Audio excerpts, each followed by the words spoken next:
is going to talk to you about a book that she wrote about helping children to deal with childhood trauma. I think I've done a pretty good introduction there. I think I have done a pretty good introduction. Good morning, ma'am. How are you? Good morning. I'm doing quite well, thank you. It's a pleasure to have you in studio, especially at this time where our children are at home, where some parents, you know, if it's not the mother or the father, would have taken holidays to be home with their children. And to have you sit with me at this time to talk about our children and the issues and trauma that they may be faced with. And sometimes, you know, because of the era we grew up in, what trauma are you talking about? You want to lash. That's what you want. Exactly. To lash you want. Trauma. You what trauma? I could give. You ever heard this one before? You what? I could give trauma. I know. I could give you some trauma. But well, we wouldn't call it trauma. We could call it drama. Exactly. I could give you some drama if you want drama in your life.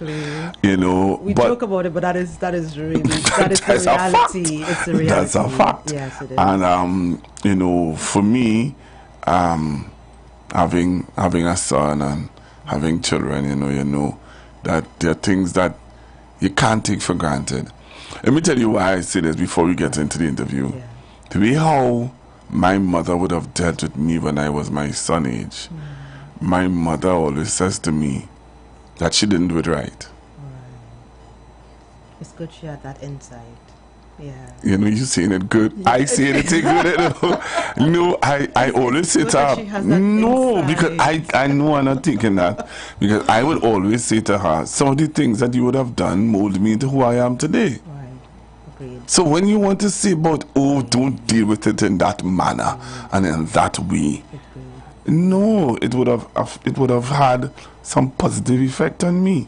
So you now coming to tell me that dream about no, don't do it that way, do it this way, because there are other ways that could achieve the same result. So it's about finding the least punitive and the most effective, right? I hear you. So that's what we want to do, reduce the punitive effect. The punitive effect. Yes. Somehow that punitive effect sounds like spoiling. It does, you know. So, and that's the thing. So so there must be a balance. There must be you have to. So my thing is that's where we have to find the common ground. Yeah, of course. And that common ground is not an easy ground to find to avoid the trauma. True, exactly. Because it's a very thin line.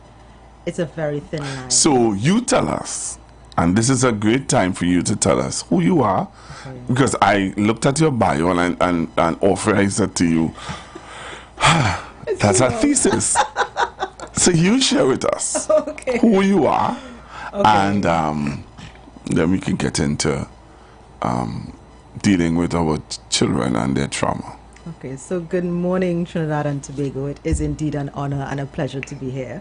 I am Dr. Janelle Nelson. I am Trini to the bone, but I left Trinidad in 2012 and I migrated to St. Lucia, where I was the clinical psychologist for the Division of Human Services. Now, the Division of Human Services in St. Lucia is the sole child care and protection agency. And so I dealt mainly with children who were exposed to abuse and neglect. Okay. So I stayed there for 8 years, and then I migrated to the Cayman Islands, where I am currently as an educational psychologist. So I'm back in the school system because I began my career as a teacher way back in 1999.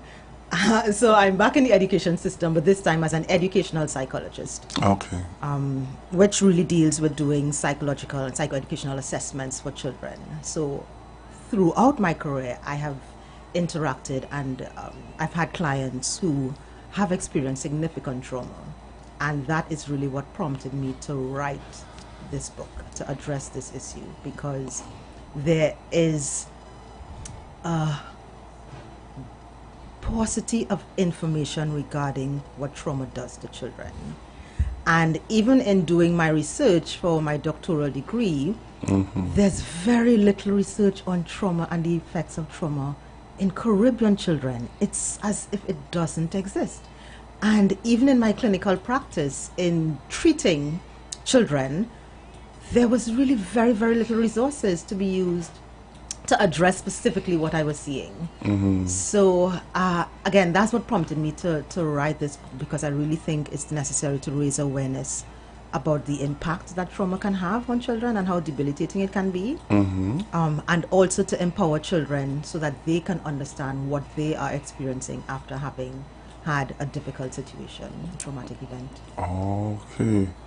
Wow. Wow. Yeah. Yeah. That's a mouthful. It is. It indeed is. But I think it's really necessary because traumatic experiences are all around. It's so very pervasive. Everywhere we turn, and what I've noticed too, it really doesn't matter which Caribbean island that you're in. Crime seems to be affecting all of us in this region in one form or the other. Yeah, one form or the other. So again, I think it's just coming out of what I was seeing and the lack of information and awareness. And also in my profession, and sadly to say, you have a number of professionals who aren't aware of the effect of trauma. And so you have a lot of children who are being misdiagnosed with a number of different things, being put on medication for ADHD, a number of things, when really and truly, if you were to do a comprehensive trauma history and a background, you would realize that what is really happening is that there's lingering effects of trauma, and the child is acting out as a result of that. So if we were to heal and focus on healing the trauma and the traumatic experience, then there would be no need for the medication, etc. Wow. So what are the signs to know that a child is going through trauma? So there are many. The main ones that I dealt with in the book would be that hypervigilance. So at the drop of a hat, you may find that the child is easily startled. There's the withdrawal. So you may find that the child may go into a shell, not be very expressive or outgoing as the child used to be. There may be nightmares, reoccurring dreams that may be happening as well. Inability to focus and concentrate. So the thing with trauma symptoms, they really overlap sometimes with anxiety and depression. So it may be a loss of appetite, sleeping problems, etc. So there's sort of an overlap. One of the main things that I have seen in my experience that I did not touch in the book, simply because I think it deserved not just a couple pages, but an entire book on its own, is the anger and aggression associated with trauma. And that is what we're seeing a lot of in our young people. So they experience something, and it's not processed and dealt with the way it's supposed to be, and they become very, very angry. And so when you have children in class, and these are the typically bad behaved children, because, we like to categorize children. So the bad behaved children, when you really check it, it's the anger and the aggression that is coming out as a result of untreated trauma. So, and again, that is a main symptom that I'm seeing, but I did not touch on that particular symptom in this book because that, I think I wanted to create another book specifically for that aspect of trauma.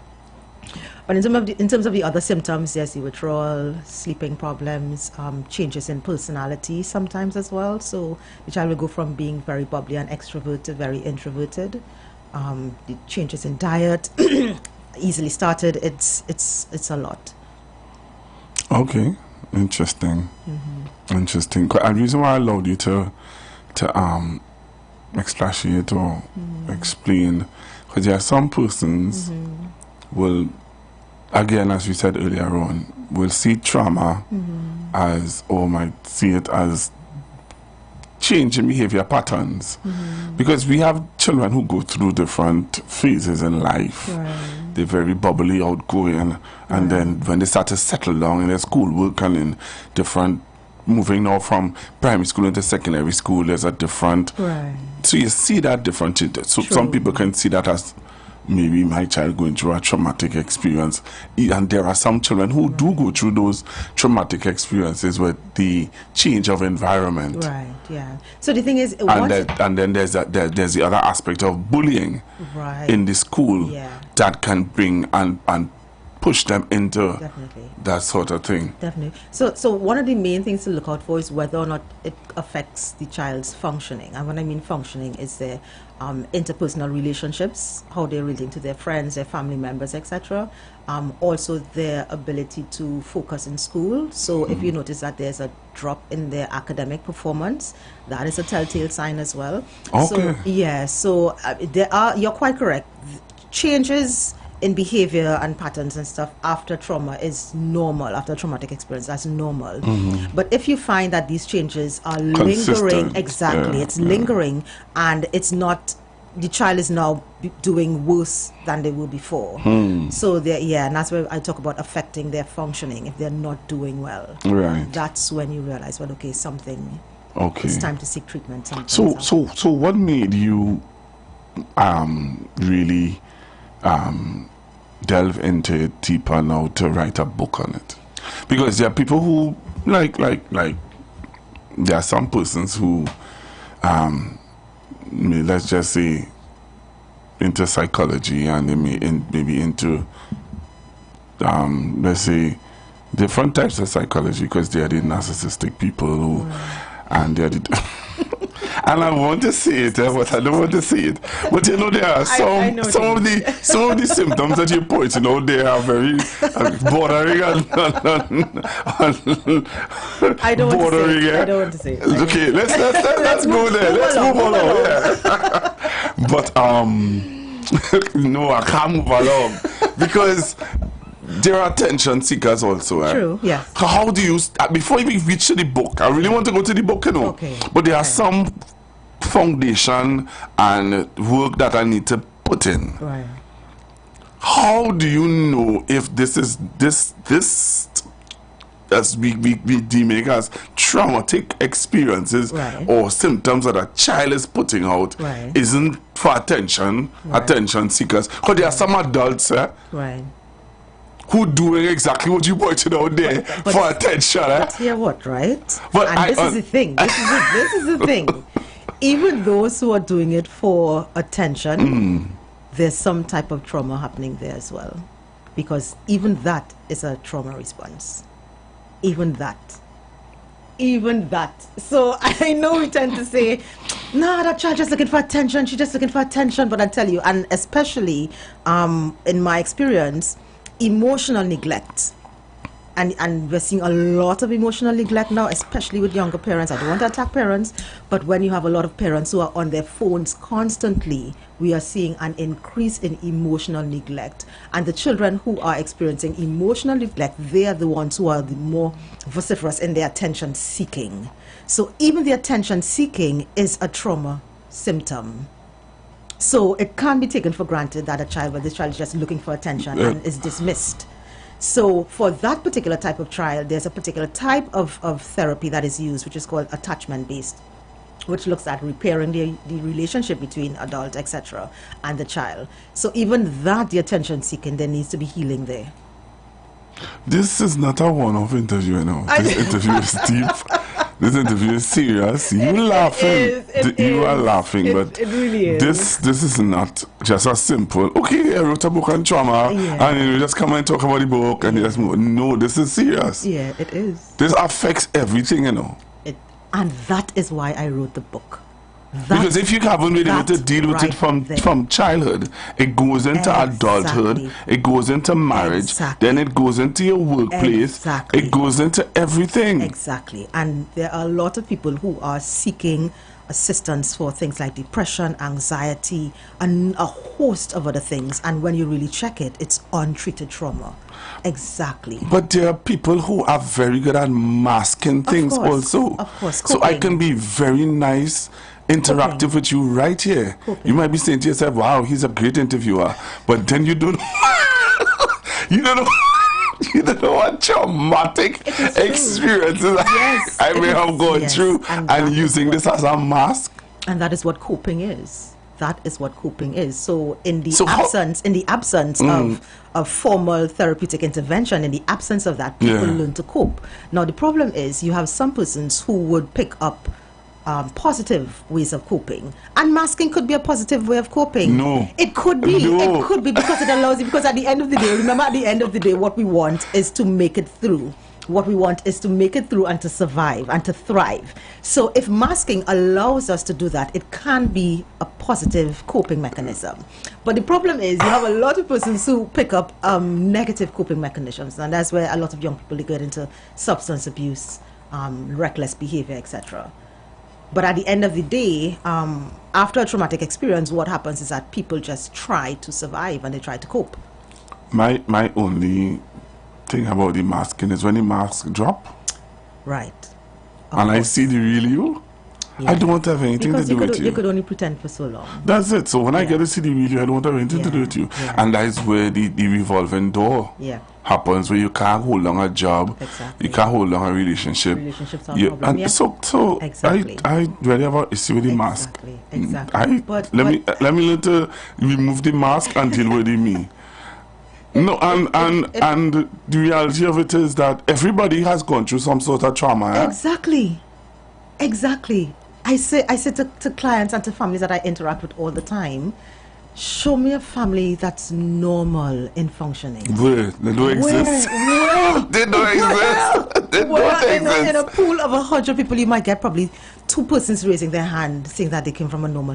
But there's always, because of the things, that events that happen in life. And trauma can come in such varying forms. You can have a house burning down. You can have a car accident. You can have a sudden death. Separation, divorce. It could be so many different things.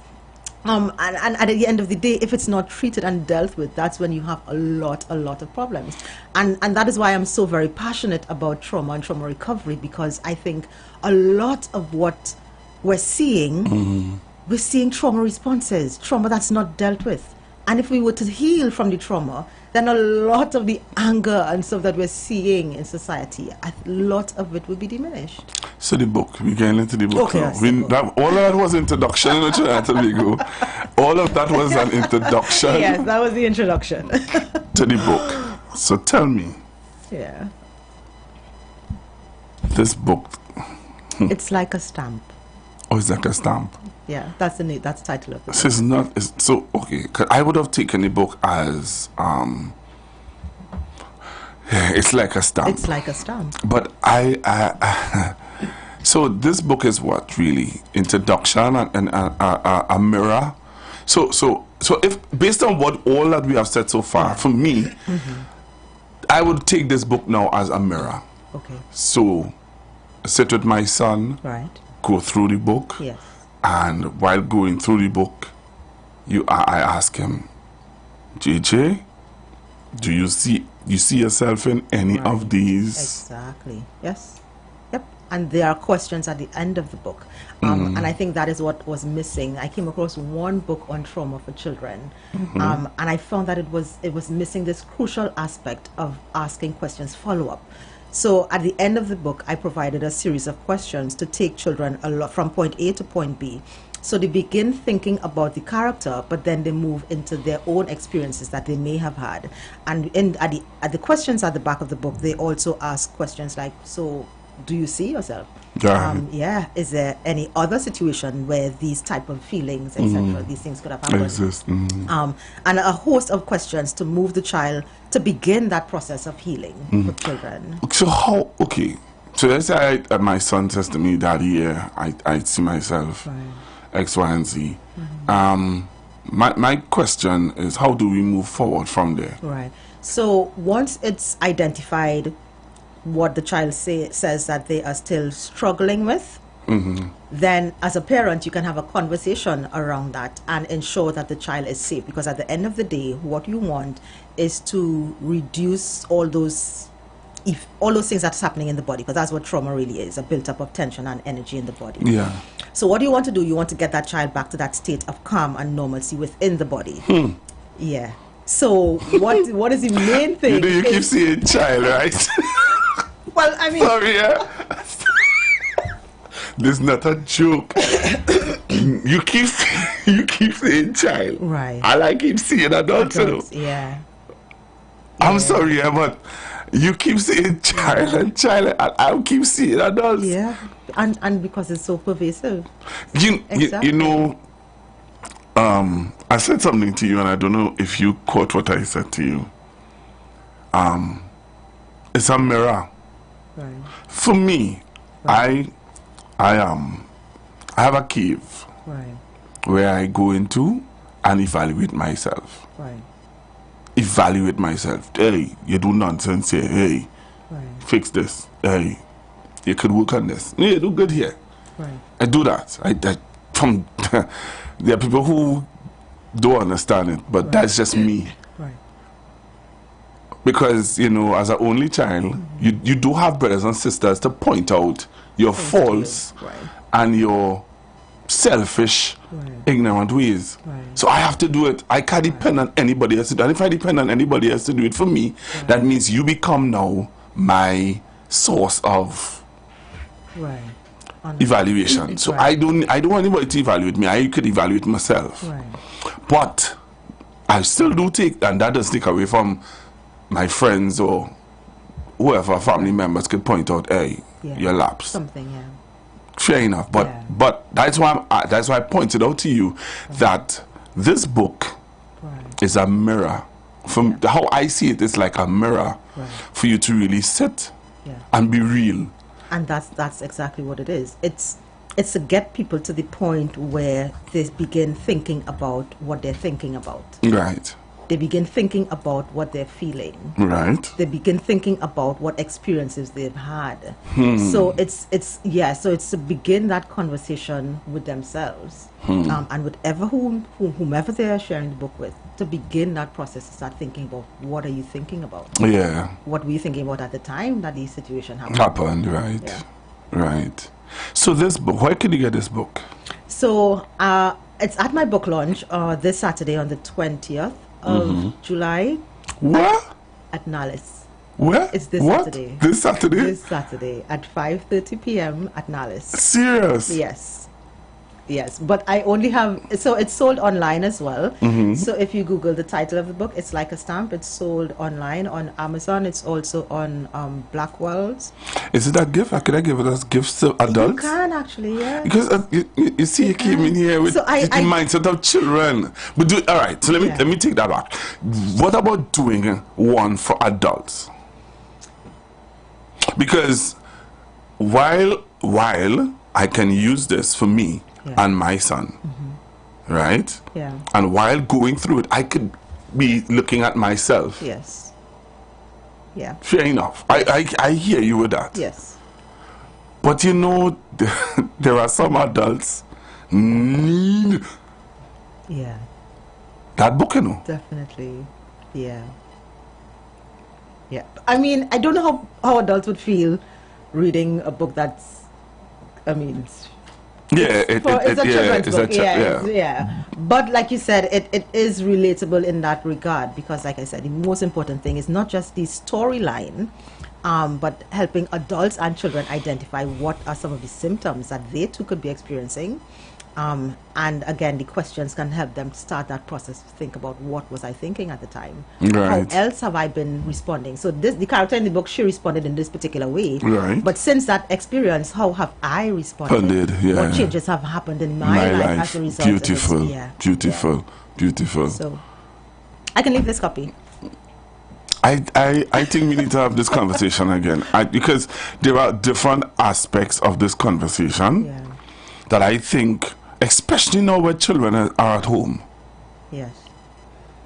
that we need to have. Yeah, agreed. This is not just, you come because you want to talk about your book launch on Saturday at Nallis. What time? 5:30. 5:30. You may have finger foods, you know, you may have whatever. I totally understand that. You know what? It's for educators as well, because the children are at school. Yeah. And unless the educators are aware of what trauma symptoms are, they can miss it. So then this should be just a by the way statement. I think you should take this book launch around Trinidad and Tobago, in the sense of, you have it at Nallis, then you should have it in San Fernando, you should have it in Point Fortin, you should have it in different areas, and try to get teachers to be a part of it. I spoke with my publicist. So the book was published in the UK in Cambridge, and I spoke with my publicist, and she has assured me that she will be reaching out to the bookstores here so that it can be stocked locally.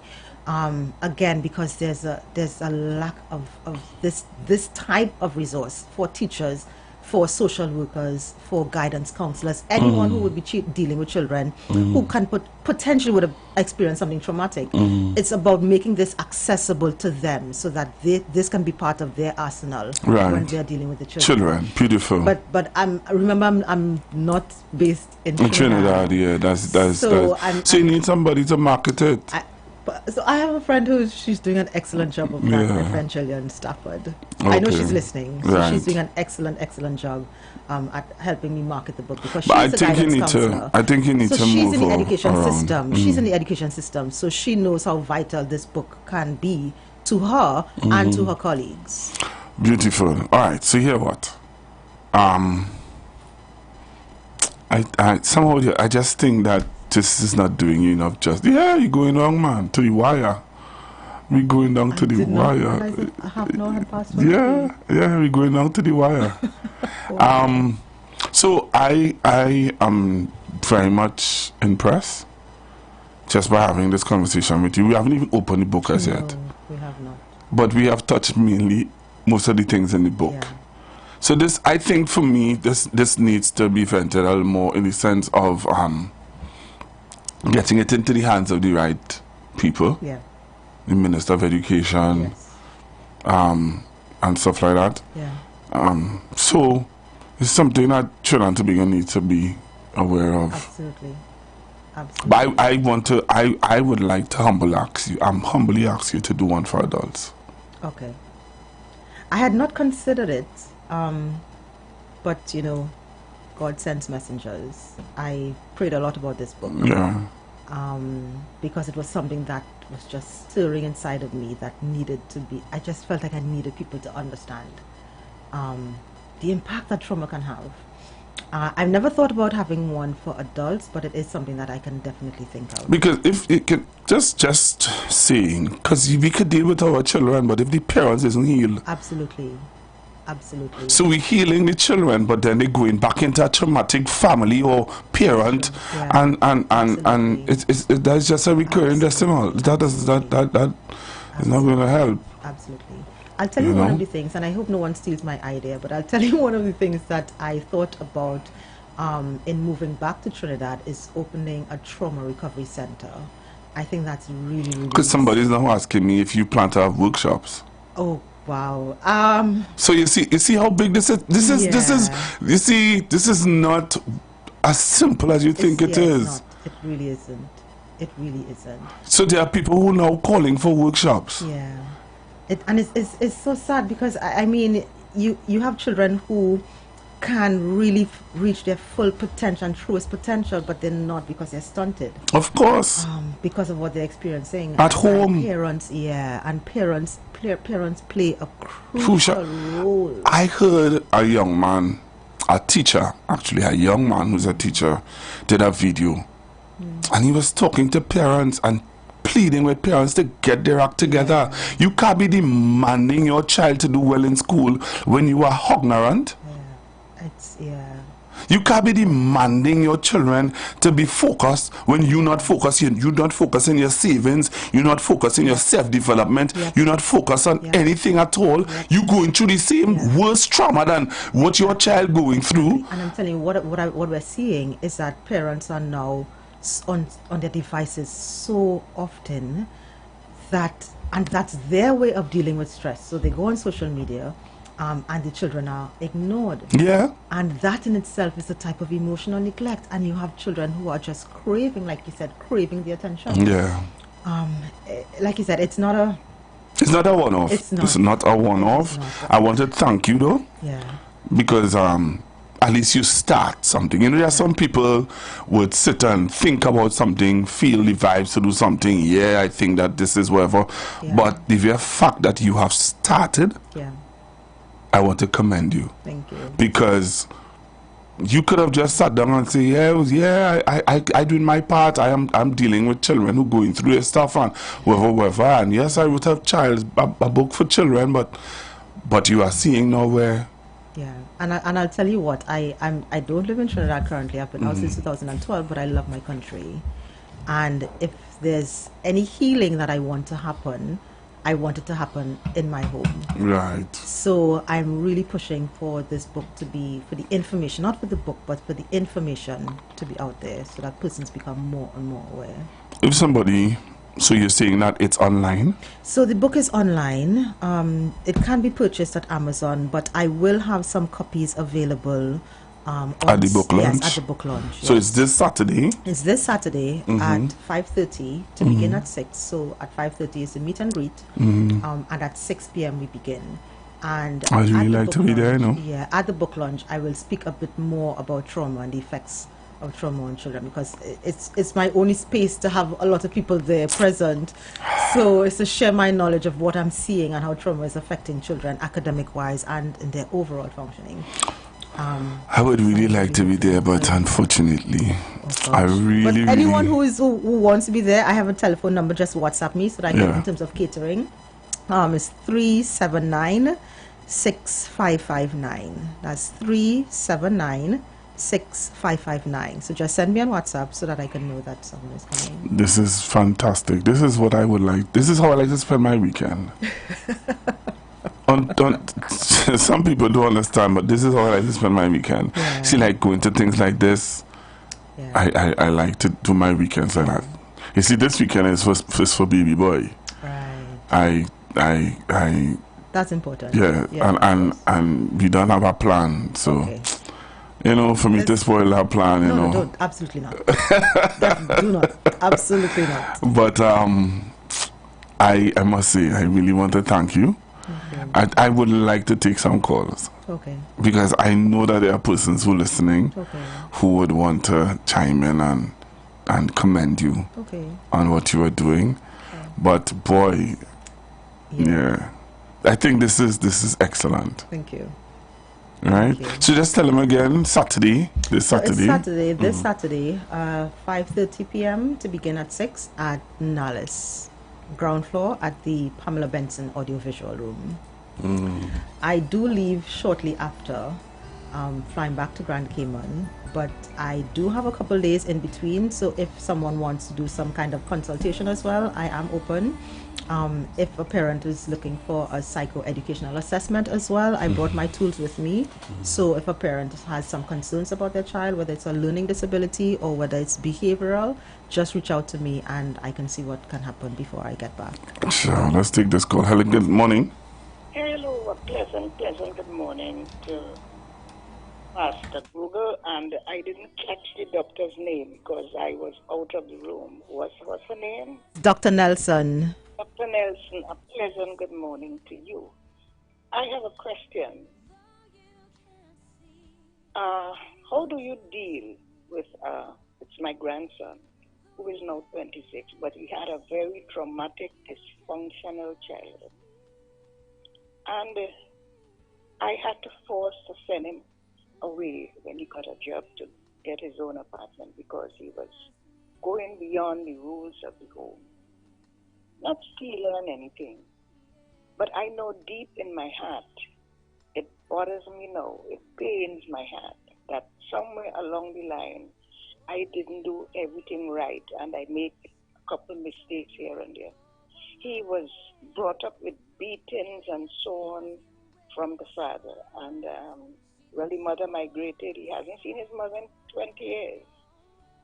And he told me one night we sat in the gallery that he was waking up 5 o'clock in the morning with a belt because he wet the bed.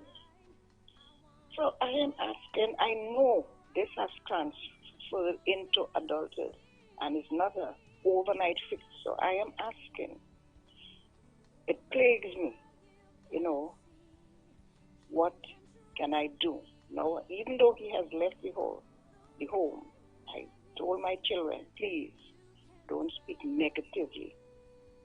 Try and pray for him. Send Jesus behind him because he's on his own now with the gangs and whatever. He can make his own choice. So I am asking you, what can I do? I think you have done quite a bit in terms of admitting that things didn't always go as you wanted it to go. And I think there's healing in that. I think what is really, because he's an adult now, I think what's really important is having open and honest conversations with him.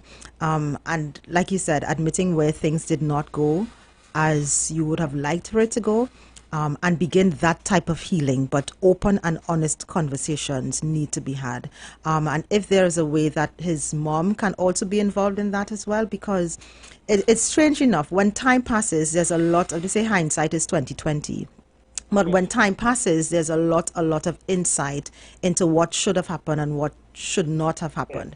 So I think there's a lot of healing that comes with open and honest conversations, and also to reassure him of a sense of safety. You have a lot of adults, because they keep re-experiencing the trauma, and that is what happens in the body. That's what happens. The trauma just sticks in the body. And it's like they're re-experiencing it even after the trauma has passed, and that's where you have a lot of aggression, and that's where you have the gang involvement, etc., etc. So open and honest conversations, and also to reassure him that he is now an adult and therefore he can make his own decisions to create that sense of safety. But unless he for himself comes to that realization, you can keep pleading, asking with him to get the necessary help that he needs. But apart from that, I think you are really doing all that you can do, given the fact that he is now an adult. But just to encourage open conversations, that's the first step. Yes, thank you so much. I have even asked my pastor to come visit me for us to have a conversation before he left. But we didn't connect, I and my pastor, the church that he was christened into. And his mother is part of that breakdown, because he used to complain to her about my rules and regulation, and she would join with him, which I realize now she has regretted. So it's I search deeply, because I go spiritual now. I search deeply. There are nights I would lie for hours and think, where is this problem coming from? And I see he has inherited a lot of the father's attitude. A lot of the father's way. And I warn him to try not to walk in your father's footsteps. Be respectful to him. Don't pass him on the road. Be respectful. You have to honor your parents. The Bible, the commandment didn't say honor your parents if they treat you well. But, as I'm hearing your program this morning, I say, let me reach out to you. Because it's still stinging my stomach, it's still stinging my stomach. Well, take her number. Yes. And you can contact her, right? Sure. All right. So she'll give you the number off. I have another caller holding. Sure. All right, then. Thank you. You want to give her the number? Yes, the number is 379-6559. All right. Let's take this other call. Hello, good morning.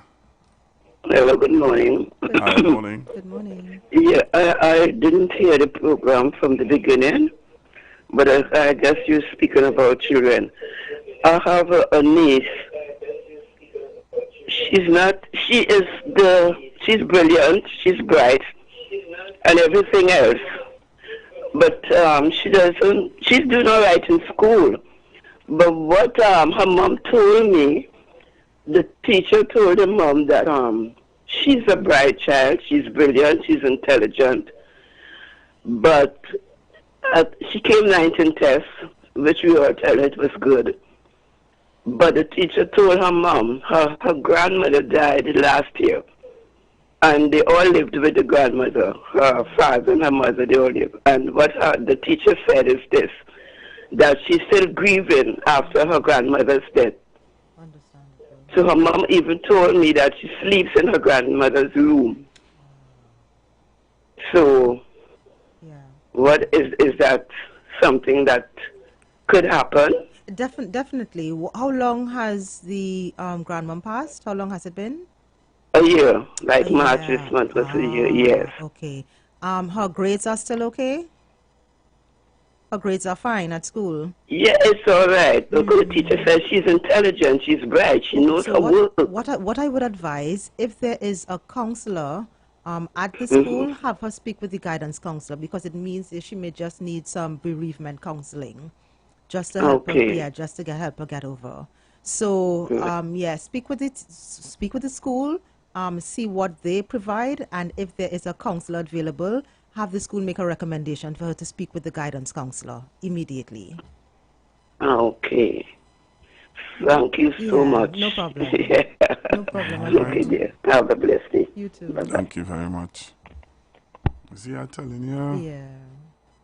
I'm telling you. Need. Yeah. But the first caller you heard where she would have expressed or shown you where it came from childhood. Now he's 26. Exactly. And so that's why I said to you that it goes over into adulthood. It does. And If it it is spills not over into your workplace. If It it is spills into over into your relationships. Exactly. Exactly. And then the sad thing about it is that if you are involved with somebody who don't understand what you're going through or trauma, Who doesn't even know? they could become abusive. Exactly. You understand? And then you hear people, you know, you hear these relationship gurus making statements like, you know, why you have me paid for something that I never buy? Yeah. Yeah. It's You know, deal with your issues and then come around me. Yeah. But so, like you said, some people are not even aware of what the issues are. There are some people who are totally aware, and what they do is, as you say, mask it. But my issue with the masking it is that when the mask fall off, it affects and it hurts others. Yeah, of course, of course. And when it hurts others, it's sometimes it sounds or it comes across as though it's irreparable. It's just, you know, I just want nothing to do with you. Yeah. There's so much a person could take, you know. Absolutely. And I always like, you know, the quote that I heard the other day, you know, people say it all the time, hurting people hurt people. Yes. That's one. Yes. And two, definitely. I heard where someone would have given some counsel by saying, here what? If you accept the disrespect from a traumatic person, they wouldn't change because you have already accepted me this way. Yeah. So deal with it. Right. Right. Yeah. I mean, we give people permission to treat us the way. Of course. Of course. Yeah, all in the name of love. Yeah. Yeah. But again, that comes from, even in giving that permission, that comes from a place of something that was not resolved. Thank you. So thank you. That is why persons would allow stuff like that. I would love to have you back before you go. Before I go, yeah. And we can schedule it to deal with adults. Yeah, of course. Because we didn't border, we kind of borderlined on the narcissistic behavior. Yeah. Which comes out of a traumatic experience. Yeah. There's the narcissistic behavior, there's the antisocial behavior. And when I mean antisocial, I don't mean like antisocial as in not wanting to be around people, but real antisocial as in persons commit violent crimes. Thank you. The aggression. Thank you. That also comes from a place. In St. Lucia, I worked with the Borderley Correctional Facility. So I interacted with a lot of inmates doing psychological assessments on these inmates, both adults and the adolescents. And I can tell you every single one of them had a traumatic experience. When I did my study, the 17-year-old offenders had as many as 12 different difficult experiences in their lifetime. Time has gone. Time has gone. Time always go. Time is always good when you're having fun. But I want to thank you very much for being with me today. And Trinidad and Tobago, I'm going to try to have her back before she leaves to go back to the community. Thank you very much. Thank you so much for having me. I know where we're going. Don't fret. The views expressed are not necessarily the views of the management of the Street 919 FM. You've got bills to pay, and so do we. Let's go pay some bills on the Street 919 FM.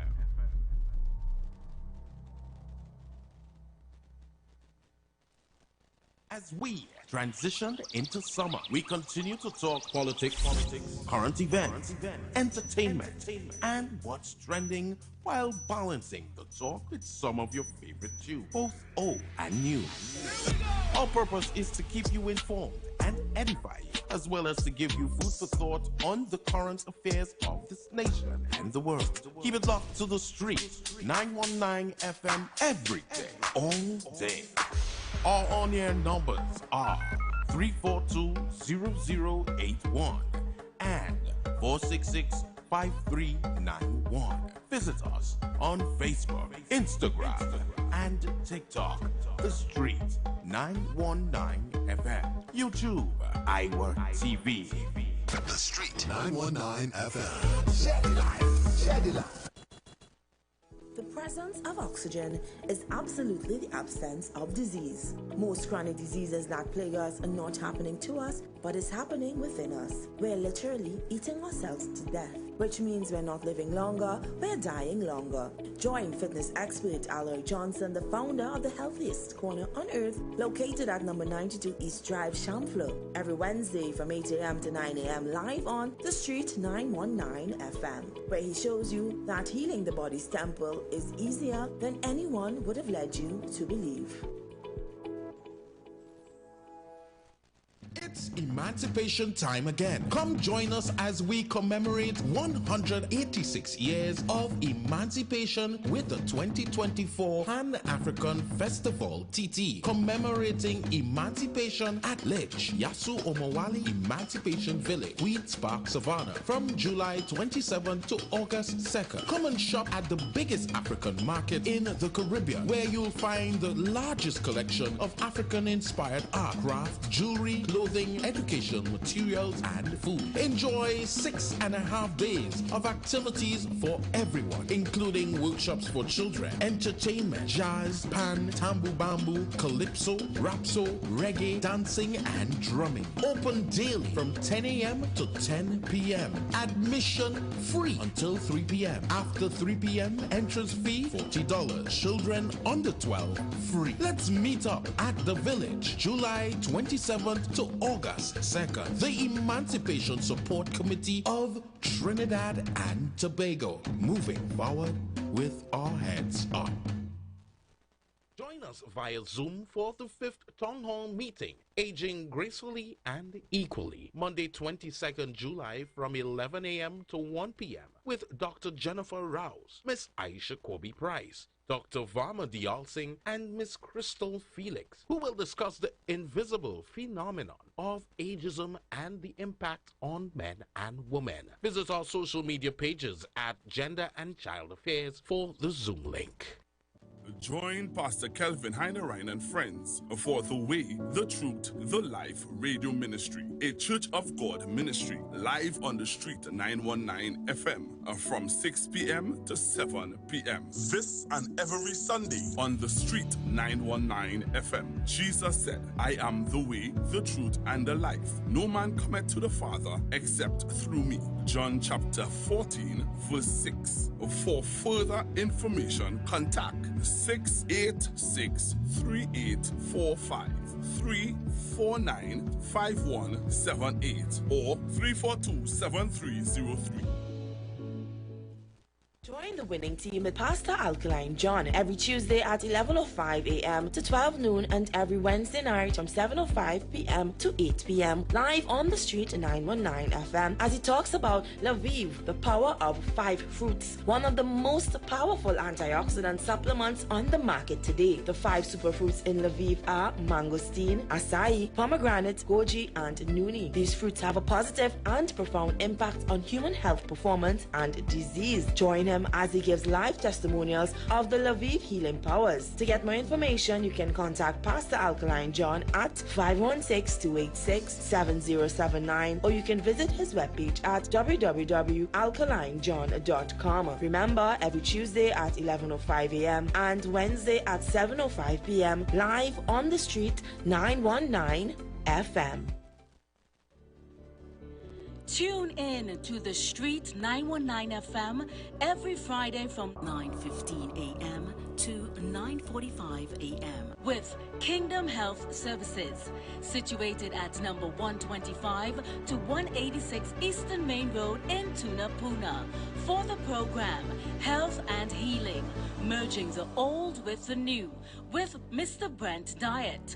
For more information, call 318-7471 or 484-0141 or 360-4100.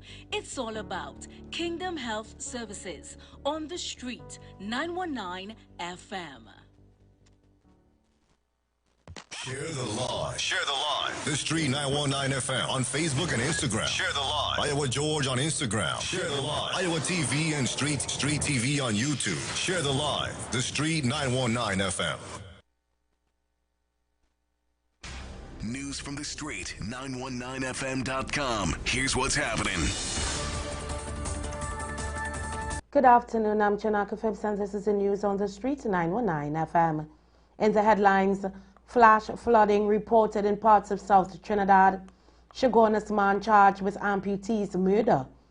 Temporary closure on Penal Rock Road Health Center. Freeport homeowner set to get $3.3 million from WASA. And internationally, Israeli strikes in southern central Gaza kill more than 60 Palestinians.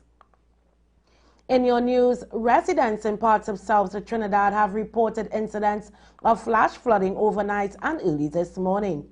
Residents along Rock Road, Penal, shared videos showing flash flooding along Goree, Sanka Trace off Penal Rock Road up to Wednesday morning. Other areas where flooding was reported including Congo Trace, 4 Mile, Rochard Road, near Penal Rock Road Hindu School, Ribeiro Trace, Susulan, July Trace, Scotts Road Junction, near Penal Rock Road Cemetery, SSRN Road, Mont Diablo Junction, Mont Diablo Quarry Road, and Lachos Road. The Trinidad and Tobago Met Service advised of 2 tropical waves which were due to affect Trinidad and Tobago this week from Tuesday onward, and from early Thursday, another system was due to affect the country.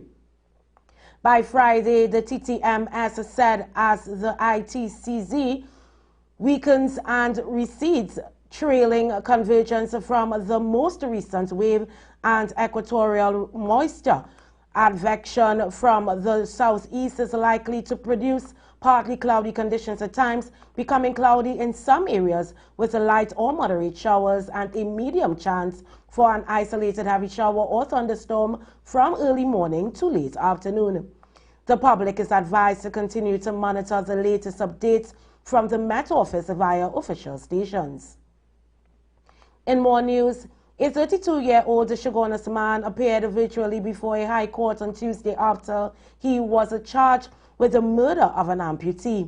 Darren Seals, also called Scotty of Carlson Field to Shogunist, was charged after acting Director of Public Prosecutions Sabrina Jaglal advised that the suspect was charged for the offense of murder relative to the death of a man who was beaten and burned in the Central Division.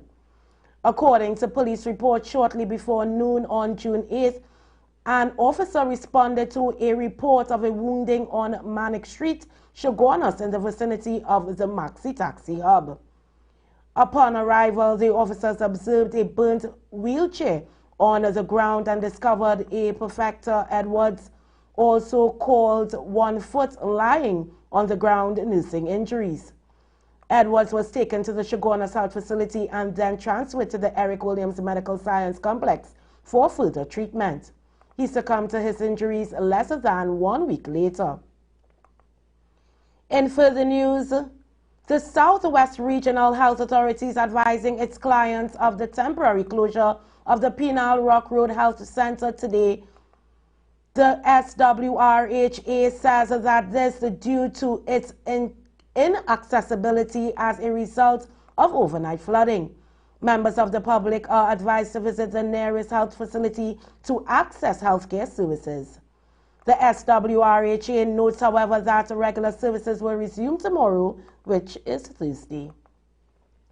In more stories, a homeowner from the Freeport whose house was deemed a hazard after it sustained extensive structural damage because of a leaking underground water main is set to receive $3.3 million from the Water and Sewerage Authority. On Monday, Master Shirlane Pierre ordered the authority to compensate Balchan Gopi for the damage to his home. In April 2018, Gopi of Chickland Village had emerged victorious in his lawsuit against the authority for negligence. The evidence in the case was that in mid-2012, the underground pipeline, which was located in the roadway directly in front of Gopi's house, began leaking. Even though he made a number of reports to WASA, Gopi claimed the leak was only repaired between December 2012 and January 2013. Because of the delay in repairing the leak, the soil became drenched, resulting in Gopi's home beginning to shift, causing major cracks to the foundation and columns of the building. Soil tests carried out by officials from the Ministry of Works and Transport, as well as a private geotechnical report prepared by a structural engineer, found that the damage to Gopi's home was in fact due to the leaking main. In his lawsuit, Gopi was seeking compensation for the sum of $2.2 million that was required to demolish and reconstruct the house. He was also seeking compensation for the monies he spent on having the technical reports prepared, as well as for the distress he suffered. And internationally, Israeli airstrikers killed more than 60 Palestinians in southern and central Gaza overnight and into Tuesday, including one that struck an Israeli declared safe zone crowded with thousands of displaced people. Airstrikes in recent days have brought a constant drumbeat of deaths in Palestinians in the Gaza Strip, even as Israel has pulled back or scaled down major ground offensives in the north and south. Almost daily strikes have hit the safe zone, covering some of 60 square kilometers along the Mediterranean coast, where Israel told fleeing Palestinians to take refuge to escape ground assaults. Israel has said it is pursuing Hamas militants who are hiding among the civilians after offensive uprooted underground tunnel networks. Tuesday's deadliest strike hit a main street line with market stalls outside the southern city of Khan Yunis in Muwasi, at the heart of the zone that is packed with tent camps. Officials at Khan Yunis Nasser Hospital said 17 people were killed. Apparently referring to the strike, the Israeli military said in a statement that it targeted a commander in Islamic Jihad's naval unit west of Khan Yunis. It said it was looking into reports that civilians were killed. Now let's take a look at the sports and the weather report.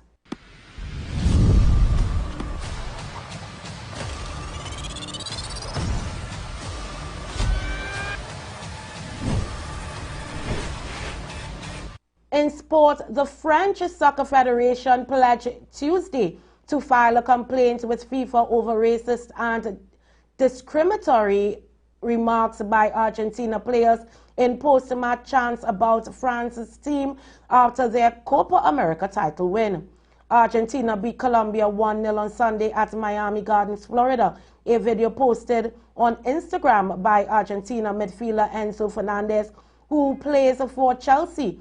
And the players, while being live streamed on midfielder Enzo Fernandez's Instagram account, sang a fans' chant dating from their World Cup win over France in 2022. The chant calls into question the nationality of black players on the French team and also contains transphobic language. It was widely condemned online. And widely viewed on X, showed Argentina player appearing to sing about French players with African heritage. One of Fernandez's Chelsea teammates, France defender Wesley Fofana, posted the Argentina team video on his social media accounts Tuesday and called it uninhibited racism. Fofana, who has family ties to Ivory Coast, is among several French players who are black in the Chelsea first team squad.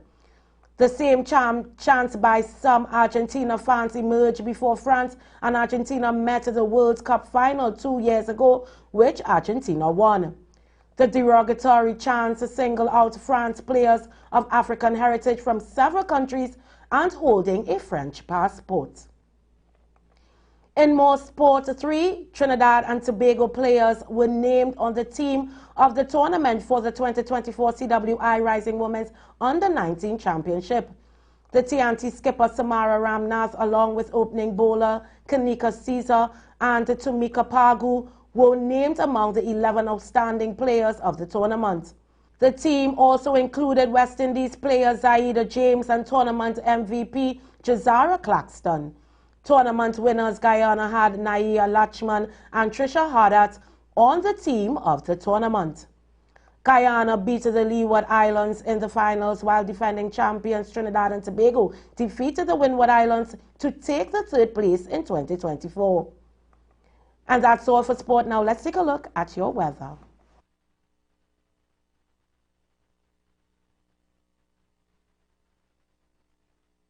After overnight showers leading to flash flooding in parts of South Trinidad, Trinidad and Tobago Met Services is warning of more showers with the issuance of an adverse weather alert yellow level starting from 10 a.m. until 4 p.m. today for North Trinidad and Tobago.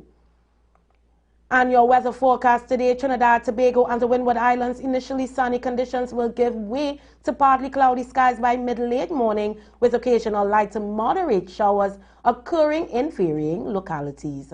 There is also a medium chance of a few heavy showers and or thunderstorms. Tonight will be settled with a few showers expected mainly after midnight.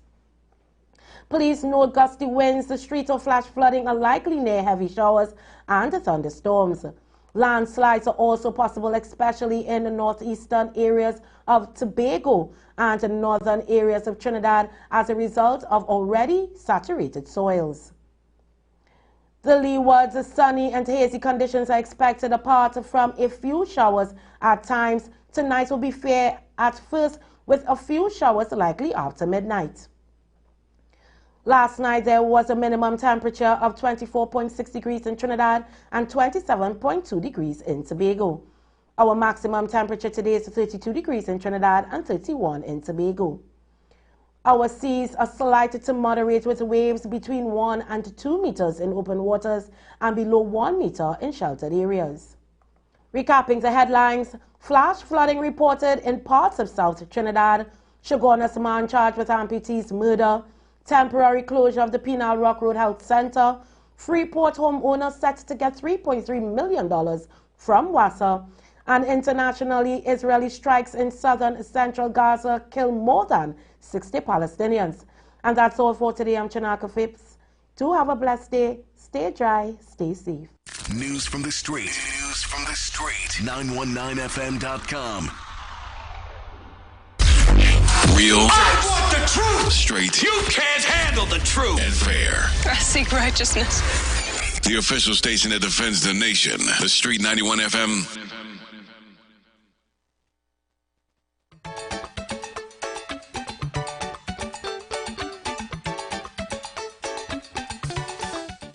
Come and enjoy in July. Christmas in July at Furniture Plus with incredible deals in store and online. Shop Queen mattresses from $699. Get combo deals from $1,499. Save up to $3,600 on appliances. Get up to 30% off furniture plus free gifts with select purchases. Need any payment plan? Affordable hire purchase plans are available. All Furniture Plus stores open Monday to Saturday. Shop Savarima store open Sundays 9 a.m. to 2 p.m. Sawa store open Sundays 10 a.m. to 3 p.m. Check press and social media for details.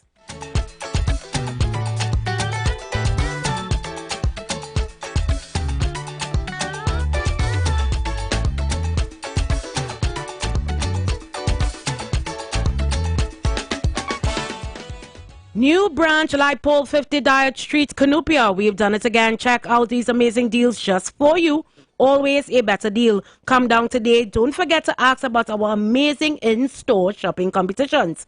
We've always got something going on, always aiming to please, and we never do anything less. Lots more in store just for you. It's always a better deal. Offers run till July 24th, 2024 while stocks last. Light 50 Dietary Canopia and to number 70 Aranguez Road, Sawa.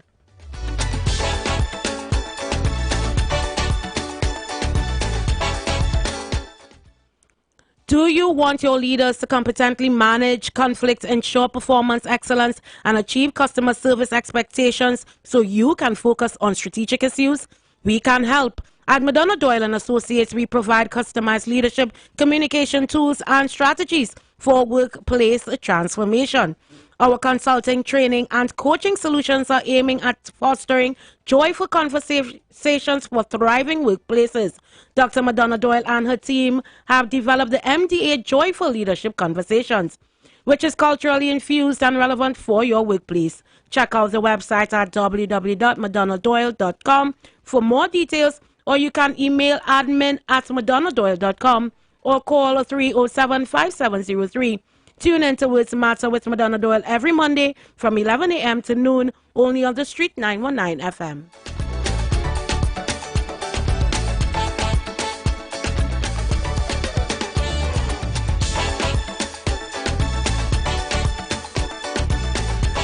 The Street 91 FM. Entertainment, information, conversation. All on Street 91.9 FM. The official station that defends the nation. Adigi Calypso, King Charles Z.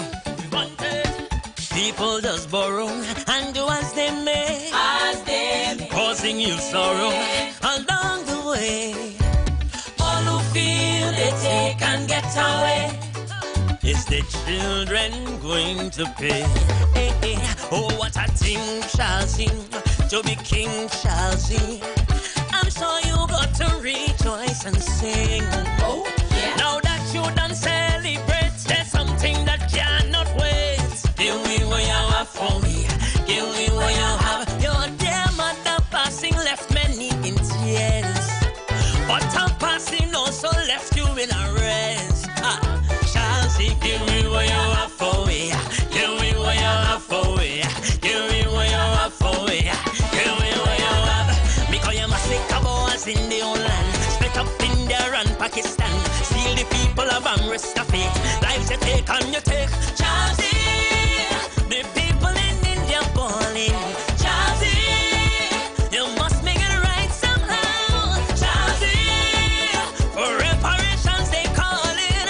Chelsea, give them something new. Well, the people, we want to be wanted, we wanted. We want to be wanted, we wanted. We want to be wanted, we wanted. No, no, no. Well, the people, we want to be wanted, we wanted. We want to be wanted, we wanted. We want to be wanted, we wanted. No, no, no. Oh, what a thing, Chelsea, to be King Chelsea.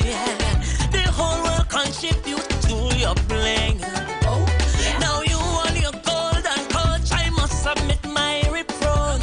Give me what you have for me. Give me what you have. You turn humans into products of your trade.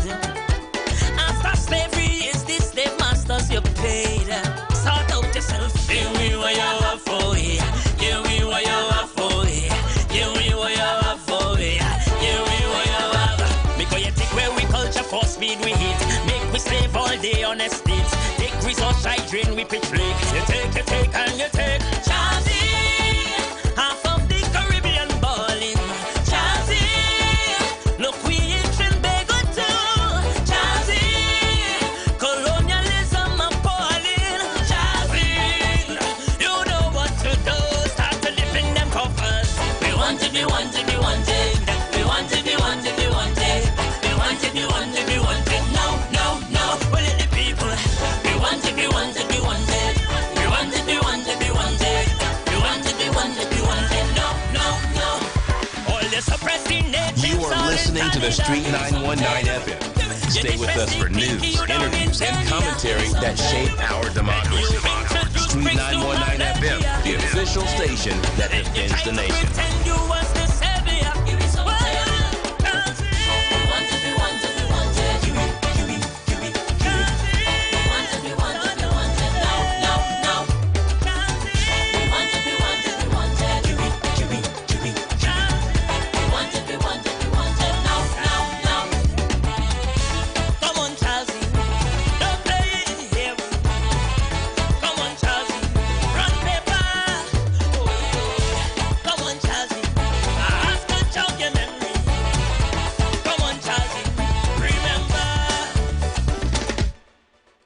You're listening to the Street 919 FM. Stay with us for news, interviews, and commentary that shape our democracy. Street 919 FM, the official station that defends the nation. Constructive talk on the Street 919 FM, the official station that defends the nation.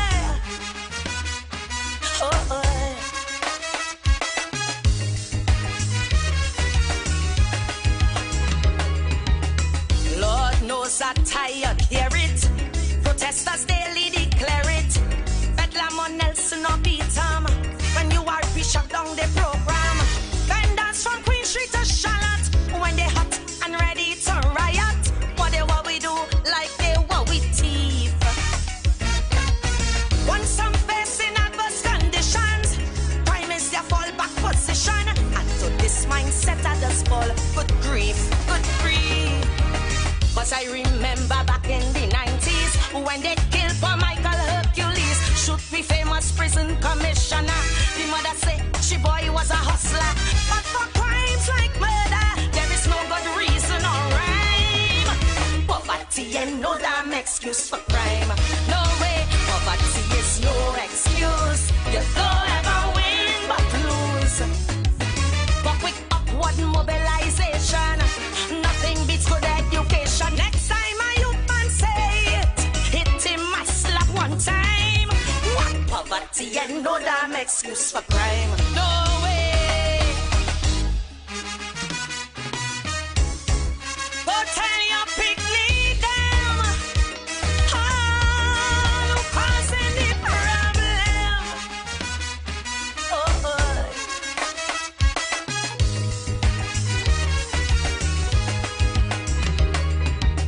Met some youth men down on the bread line. Same song they sing and then rewind. Don't care for white ever past that.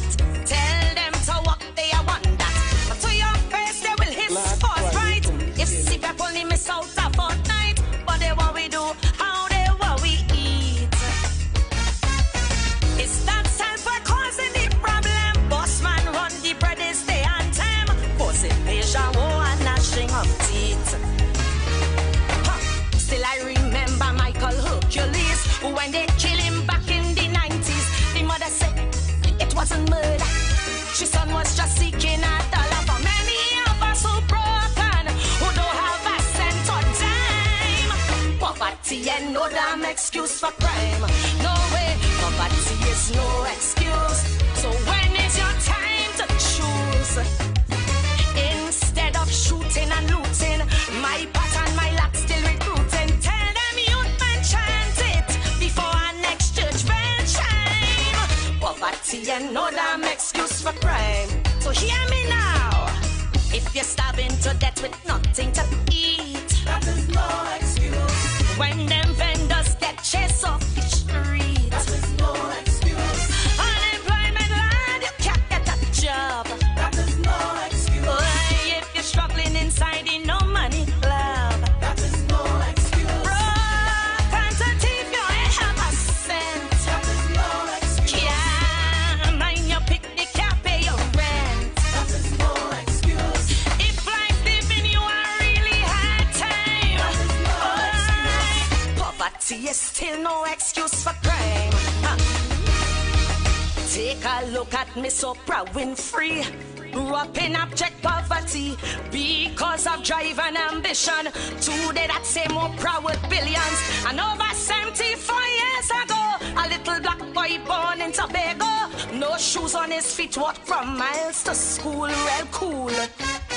Never knew the lap of luxury. Get chance and hard grind was the story. But today, as our PM, he rule, he rule. He never said like back in the 90s, like that you two shoot for Hercules.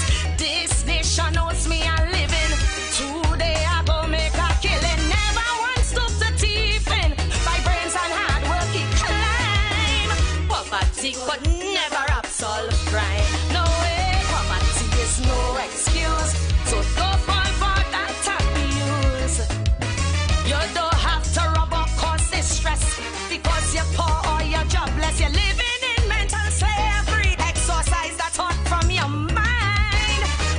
Poverty and no damn excuse for crime. No way, poverty is no excuse. So don't use that as your fuse. If that is your present condition, let it to your will and ambition. There's no need to wallow in a pit of despair and slime. Poverty and no damn excuse for crime. No, no, poverty is no excuse. So don't come sing me no blues. I was born and raised in the ghetto. I work real hard and I get through. Even if on a pauper, you could still elevate and shine. Poverty and no damn excuse for crime. No, no, poverty is no excuse. So that stigma, please refuse. There are many heroes and legends who emerge from slums like the victim. Once your mind can conceive it, there's no mountain you can't climb. Poverty and no damn excuse for crime. No way. No way. Go tell your big leader, all who cause any problem. Oh, oh. No way, no way. No way. Tonight I want to call on all our young people, especially our young men, especially our young men of African descent. Put down the damn gun. You are causing enough pain to your mother, your father, your neighbor, your community, and this country. Put down the gun. All over this country, the government is opening up opportunities to allow you all to make something of yourselves. Because if you live by the gun, rest assured a gunman will make sure that you die by the gun.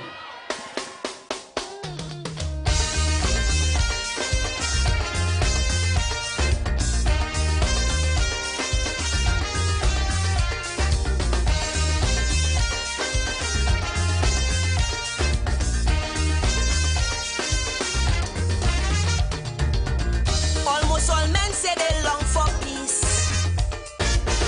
but still the blood and the deaths increase. Almost all men say they have power, still the crime and the death rate soar. I think the time has come to beat a different drum, to turn this blood red tide. All Trinis must take a side. If you're tired, hear them shoot. Want to be a peace recruit? Time to answer yeah or nay. Come and complete the survey. You want a free nation, a one love vibration, where Trini suck up with loving non-stop, with no more violence, no hate, no pretense, with all man prepared to seek truth. Instructive Talk with Pastor Google on the Street 919 FM, the official station that defends the nation. Tonight I want to call on all our young people, especially our young men, especially our young men of African descent. Put down the damn gun.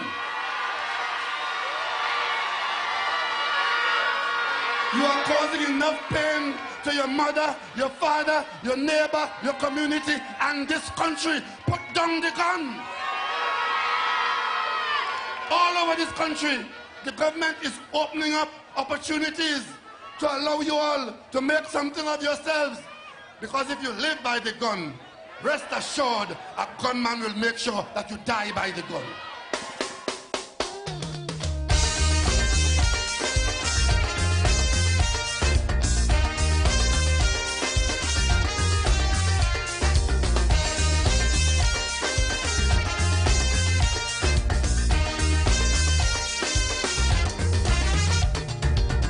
Almost all men say they long for peace,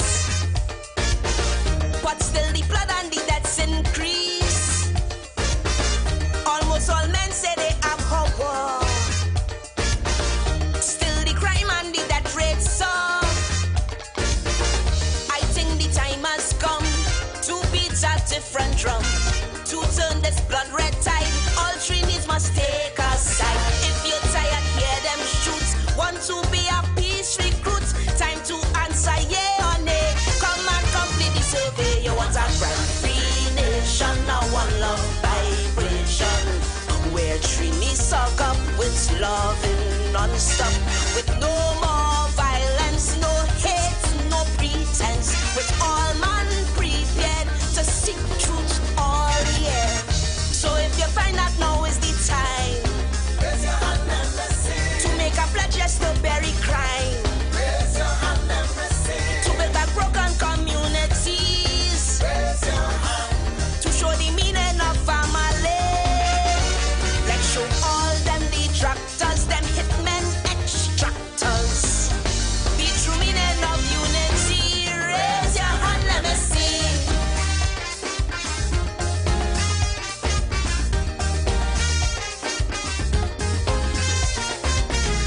They say the major reason is drugs. That's the fuel for all them thugs. Long time was MX and Collie weed. Now it's only cocaine addicts we breed. And on the local ports where border control is not, they have a well-oiled machine. Enough AKRs coming in. More we buy than patrol boats. More the human traffic float. Every day man pelting lead. Before we all end up dead. You want a free nation, now one love iration. Where Trinis intend one message to send. Bring back together Muslim and Rasta. Wipe all them borders, restoring law and order. So if you find that now is the time, raise your hand and let's sing. To make a pledge, yes, to roll back crime. Raise your hand and let's sing. To spread one love and harmony. Raise your hand. To show the meaning of family. Let's show all them bandits, gangsters and misfits the true meaning of unity. Raise your hand, let me see.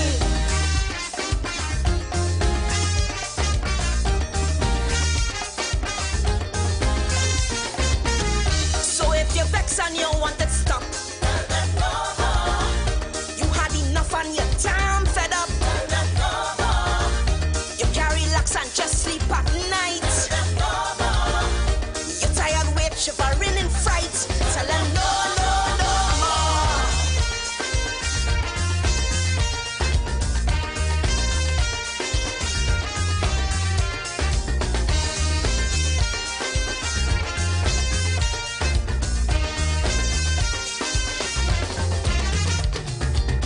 I know it starts with the family.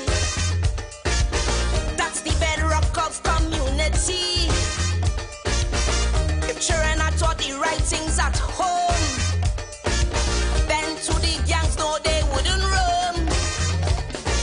So it is not too late to barbarians at the gate. To win this war on the ground, we must fight them one by one.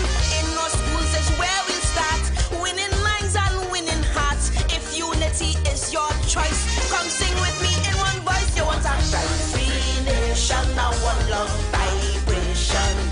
Where trees hug up liberty non-stop, with no more murder, no thief, no burglar.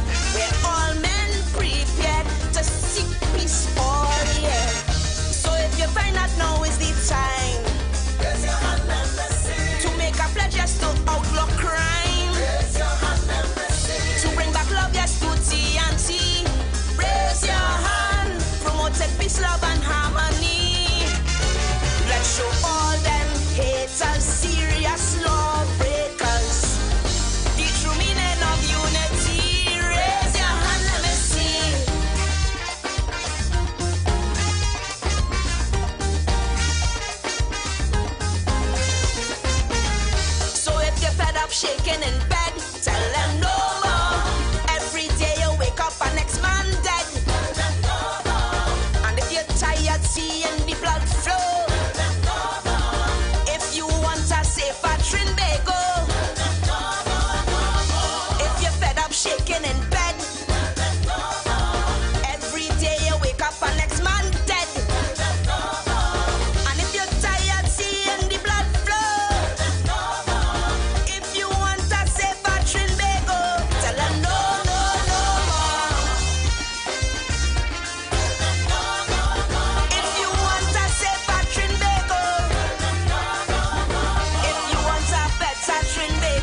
what a better Trin go. Tell them no more. And that is Miss Michelle Henry.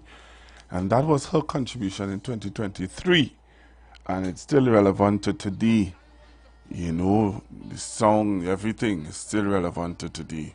How are you going, Trinidad and Tobago? Thank you for joining me today on Constructive Talk with me, Pastor Google. And today I have to talk to you about something that I think warrants our attention as a nation. You see, I am always mindful that, you know, as a nation you tend to forget.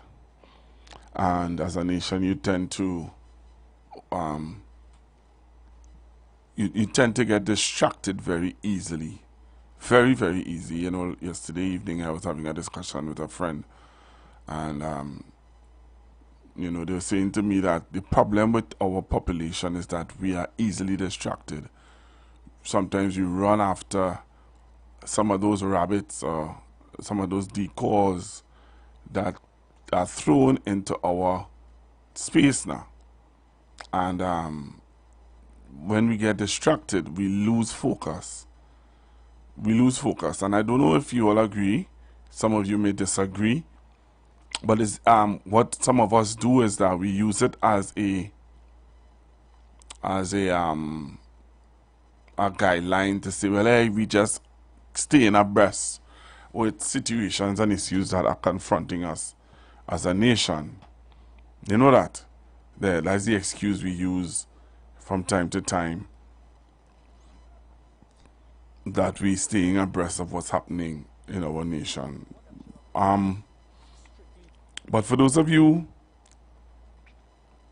who are concerned, and I got some phone calls of some people who are concerned about me and things that are being said, you know, well, let not your heart be troubled. All right? Let not your heart be troubled at all. At all. Okay? You just keep me in prayer, and I will do what I have to do in the right way. I'm not the type to do things. I don't dirty my hand, and I don't have to come here and slander or disrespect anybody. There's one thing my parents taught me: render not evil for evil. Render not evil for evil. I don't have to come here and slander or disrespect or go down in a you know, like as they say, the lion and the donkey. You know, there's the story of the lion and the donkey. I was taught differently. And as the young lady I was talking to earlier on, talking about trauma, trust me, I've learned how to deal with things differently. Speaking, defamation is a statement in permanent or transient form, which, and this becomes very important, which lowers the person in the estimation of the society, or exposes a person to ridicule, hatred, or contempt, causes other persons to shun and avoid him or her. What is defamation of character? Strictly speaking, defamation is a statement in permanent or transient form, which, and this becomes very important, which lowers the person in the estimation of the society, or exposes a person to ridicule, hatred, or contempt, causes other persons to shun and avoid him or her, or discredits a person in their trade, profession, or calling, and even damages a person's financial credit. That gives you a sense in terms of what is categorized broadly as defamation. And then defamation has two aspects, basically legal claims. What are the legal claims in terms of defamation? Right, I'm glad that you asked that. That under the umbrella, the very wide umbrella of defamation, there are two subsets. And I'm sure that persons and your viewers may have heard terms like libel and slander being used. In terms of the definition that I just gave, where I mentioned permanent versus transient form, A libel is in fact permanent form, and that means that it would be published by books, photographs, magazines, etc. Even this broadcasting and or newspapers. That would be the permanent form. Even an effigy or a photograph would be considered to be in the permanent form. So that would be libelous, or what is called libel. In the case of slander, that is in the transient form, and that is usually by way of words which are spoken and or gestures. And therefore, can it be interchangeable in terms of one person can be sued for libel and slander? It is possible. In other words, it's possible for the particular defamatory statement to take the form of words initially, in other words, words uttered to an individual, and then those particular words could then be published by that particular person. So that what can happen is that someone can in fact be sued for libel and slander. But it's important in terms of the question that you asked, because actioning either libel or slander becomes very important, because libel is actionable per se. What that means is that you don't have to prove any damages. What is defamation of character? Strictly speaking, defamation is a statement in permanent or transient form which, and this becomes very important, which lowers the person in the estimation of the society, or exposes a person to ridicule, hatred, or contempt, causes other persons to shun and avoid him or her, or discredits a person in their trade, profession, or calling, and even damages a person's financial credit. That gives you a sense in terms of what is categorized broadly as defamation. And then defamation has two aspects, basically legal claims. What are the legal claims in terms of defamation? Right, I'm glad that you asked that. That under the umbrella, the very wide umbrella of defamation, there are two subsets. And I'm sure that persons and your viewers may have heard terms like libel and slander being used. In terms of the definition that I just gave, where I mentioned permanent versus transient form, a libel is in fact permanent form, and that means that it would be published by books, photographs, magazines, etc. Even this broadcasting and or newspapers. That would be the permanent form. Even an effigy or a photograph would be considered to be in the permanent form. So that would be libelous, or what is called libel. In the case of slander, that is in the transient form, and that is usually by way of words which are spoken and or gestures. And therefore, can it be interchangeable in terms of one person can be sued for libel and slander? It is possible. In other words, it's possible for the particular defamatory statement to take the form of words initially, in other words, words uttered to an individual, and then those particular words could then be published by that particular person. So that what can happen is that someone can in fact be sued for libel and slander.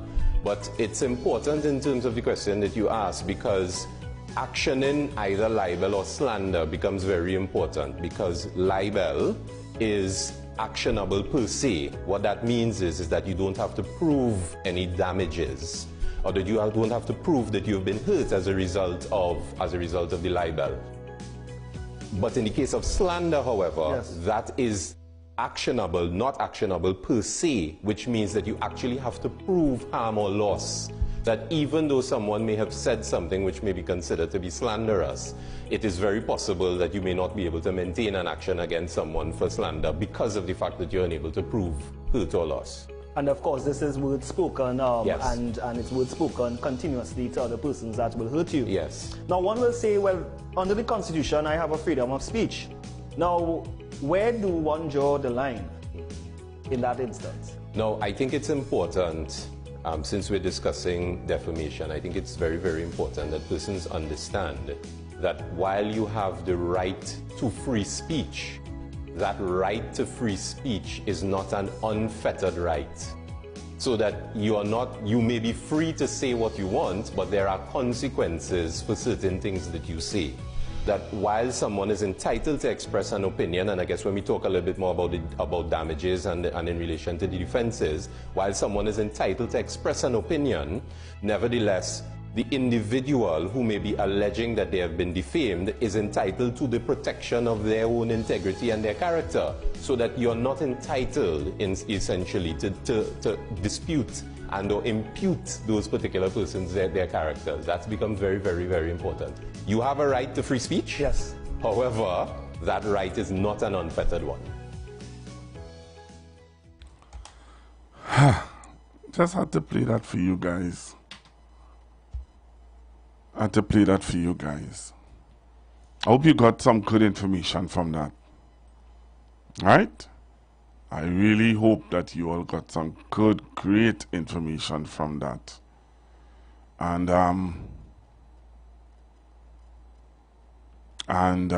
for me, I am going to be guided accordingly. That's all I would say on that. I'll be guided accordingly, Trinidad and Tobago. So how are you guys going out there? Hope you all are doing well. I want to talk to you today about two things I'm seeing in the public domain that really not bothers me, but it brings me to the point of when people say, you know, there's this belief that you know, again, we always distracted. There's this belief that, come on, nothing is being done where white collar crime is concerned. Nothing is being done. And honestly, I think that, you know, we need to highlight and show when things are being done. I will do that. If nobody else don't want to do it, that's time. But I will do it, and I will highlight it, and I will develop a conversation around it, and I will ask, you know, what is your view on it. Interestingly, before I do that, because I'll do that in the next hour. Right, so in the next hour, that is our discussion. Before I do that in the next hour, I wanted to highlight something that, you know, came to my attention yesterday.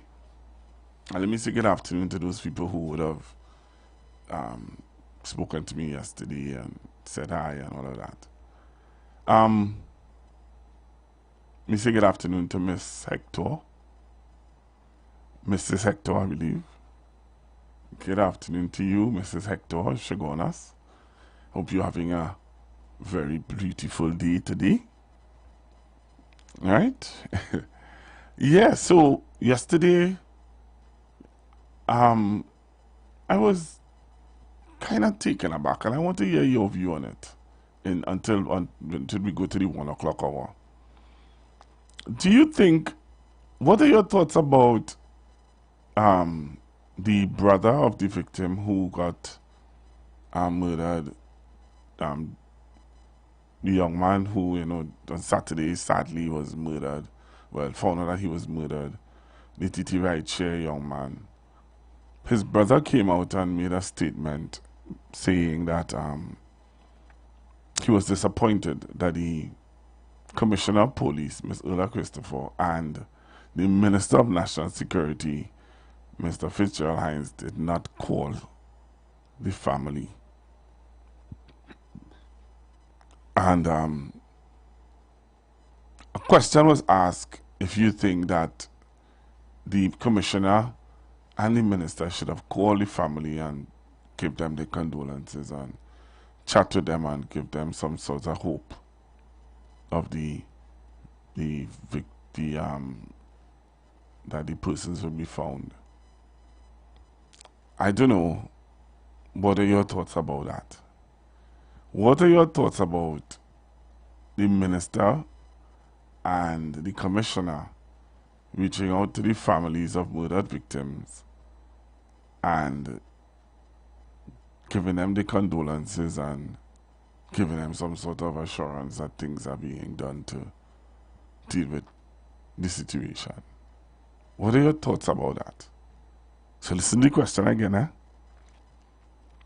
Do you think that the Minister of National Security and the Commissioner should reach out, should call the murder victims' family and give them some sort of comfort and assurance that they, we understand. Well, Cassie understand, but somehow just call them. You think that they should? That's my question. You think that they should call? I wanted to hear the listeners on the Street 919 FM views on it, because I saw the article and I said, wow, this is interesting. 342-0081 466-5391. All right, I'll take your calls. All right, 342-0081 466-5391. You can call me now and tell me what is your view. Do you think that the Commissioner, Ms. Ulla Christopher, and the Minister of National Security, Mr. Fitzgerald Hines, should call the families of murder victims and, give them some sort of comfort? Hello, good afternoon. Good afternoon to you, Pastor Google, and all citizens of Trinidad and Tobago. Hi, good afternoon. Pastor Google, I don't think that those individuals, those leaders, the Commissioner of Police and Minister of National Security can do that for everybody. I'm not saying that they shouldn't, but it's not possible.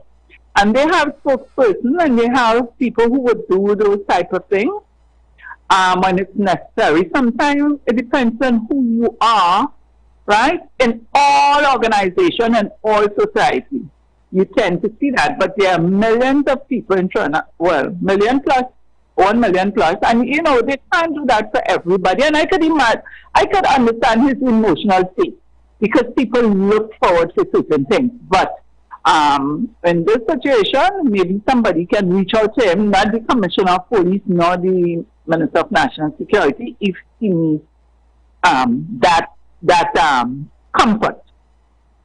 Have a pleasant day. All right, thank you. Thank you very much. Hello, good afternoon. Good afternoon, Pastor Google. All right, good afternoon. Yeah, Panadol Barco. Great question, man. Pastor Google, I think friends and family should reach out to one another. We can't expect the government to go into this.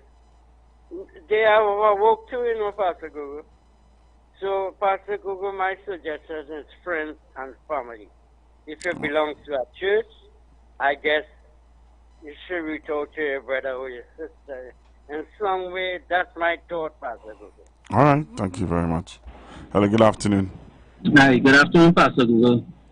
Pastor Google, speaking to someone who was in that position. I had a very close relative of mine who went missing, and then we found his body about 4 days after decomposing. But the police apprehended the people for their charge and before it. Fortunately, it was Coast Guard officers who did it.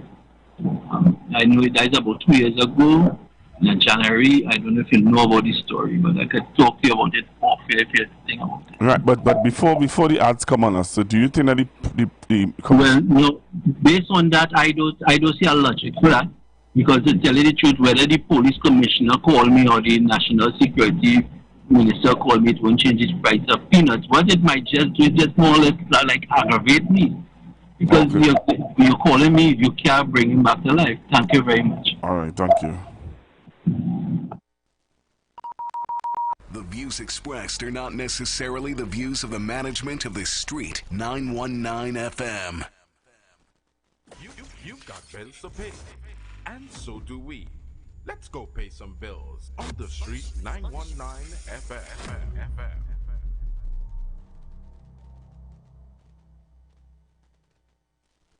As we transition into summer, we continue to talk politics, current events, entertainment, and what's trending, while balancing the talk with some of your favorite tunes, both old and new.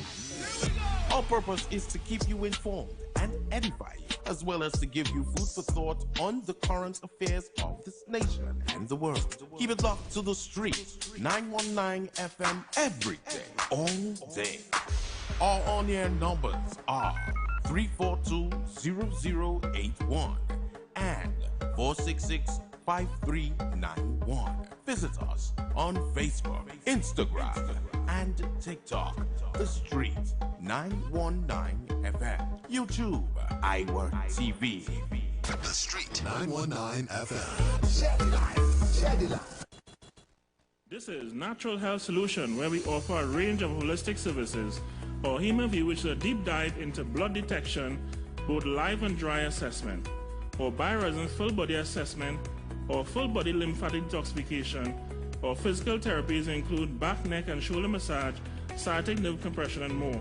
Our new beauty line includes both facial, mole and tag removal, and much more. Join us every Tuesday at 8:05 to 8:35 right here on the Street 91.9. Call our numbers is 222-2189. That number again is 222-2189.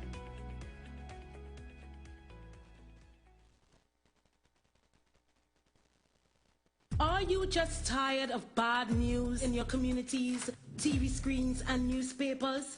Well, I have good news for you. Introducing Positive Corner with Naka every Tuesday from 12:30 p.m. to 1 p.m. Highlighting young, vibrant, and future stars spreading our nation's banner across the world. Telling their story about their journey to success and overcoming the negativities that plagues our land. Come, let's sit, discuss, have a few laughs, but at the same time learn something new. Every Tuesday, 12:30 p.m. to 1 p.m. Positive Corner, where challenges are opportunities for growth. The Street 919 FM mobile app is now live. Keep in the loop with all your favorite programs. Be in the know first and carry us wherever you go. Listen and watch us live at the click of your fingertips. Download our mobile app now. Go in your favorite app store, whether it be Android or Apple, and type in The Street 919 FM.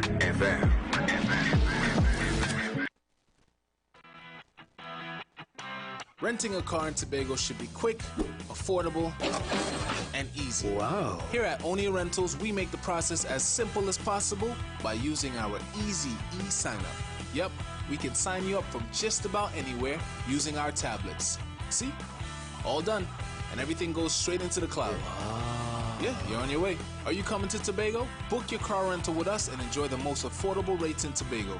But hurry, because cars go pretty fast. Call 361-1042. That's 361-1042. One more time, 361-1042. O'Neill Auto Rentals, Tobago, taking you further.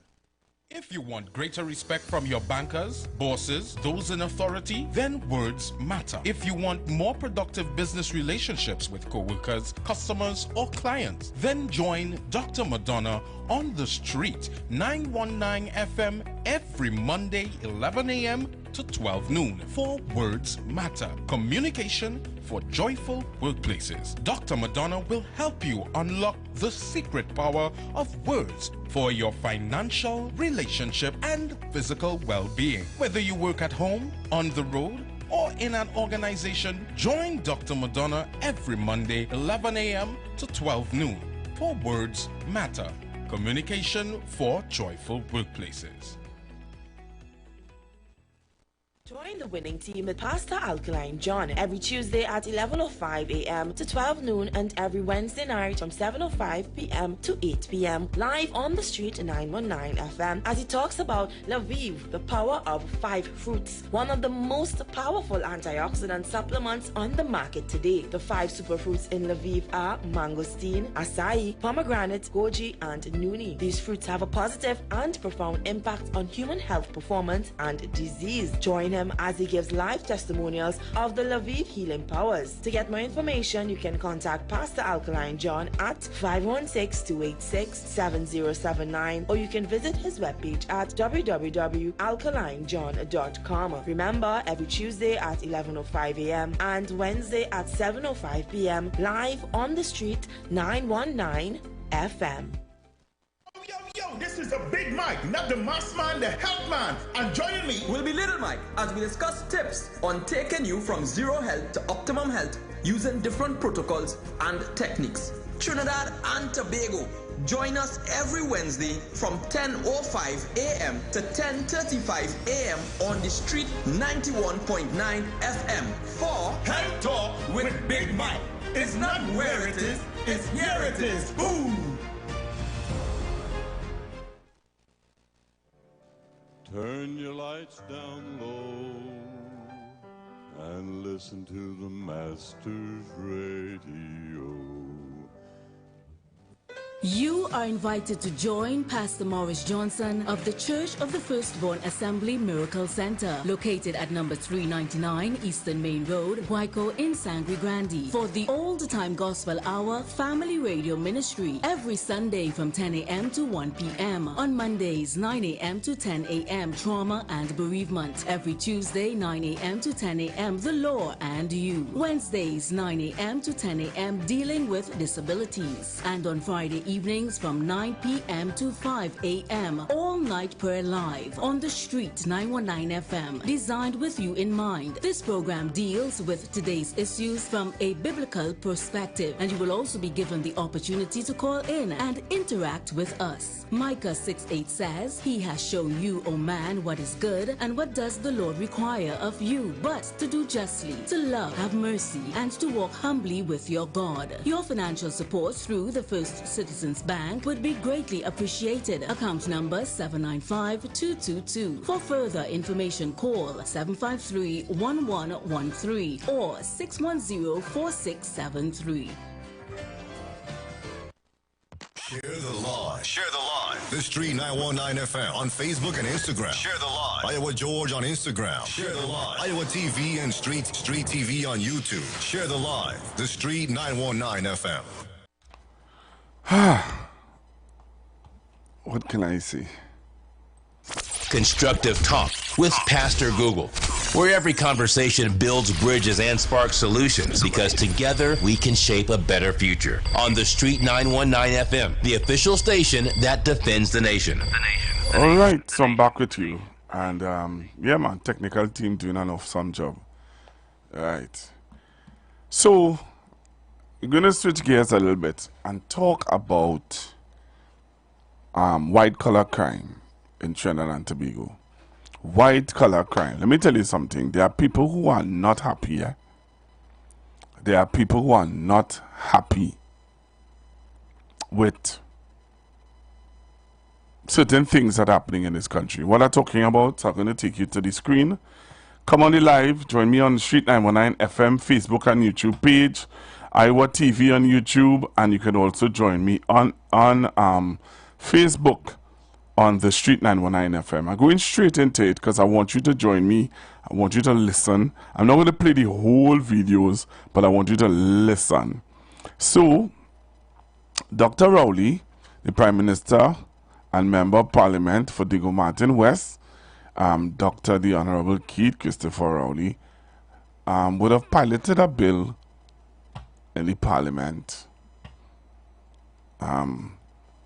And some of you, I don't know, again, I hope that you all are being not just, distracted, but you're understanding, you're seeing how things are panning out. So this month, the 1st of July, 2024, Monday, the 1st of July, 2024, Dr. Rowley would have piloted a bill in the Parliament. All right? And he would have been a part of the debate and stuff like that in the Parliament. I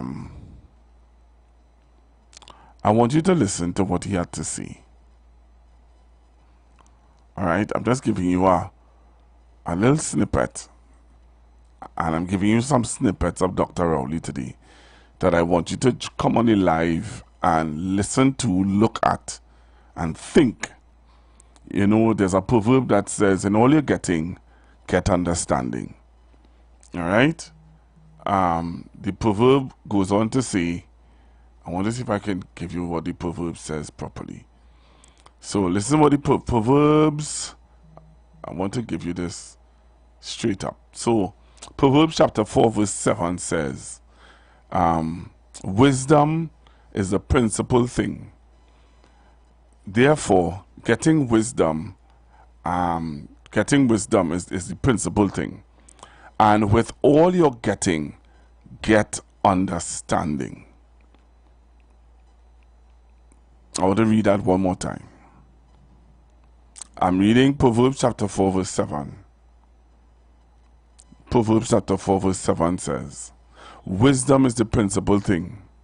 Therefore, getting wisdom, and with all thy getting, get understanding. So, this is, I told you that my show is going to take a different angle of dealing with things.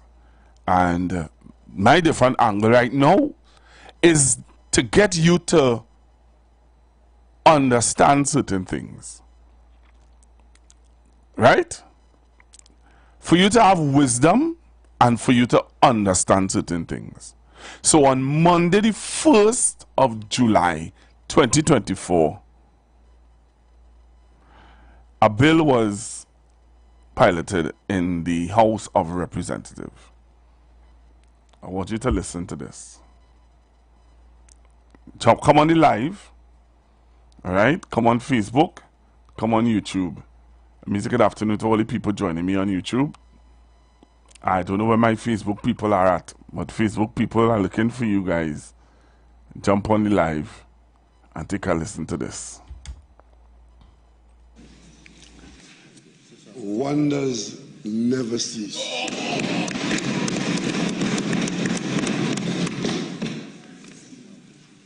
I'm beginning to think that if my colleague from Siparia comes to the parliament more often, we get a lot of work done.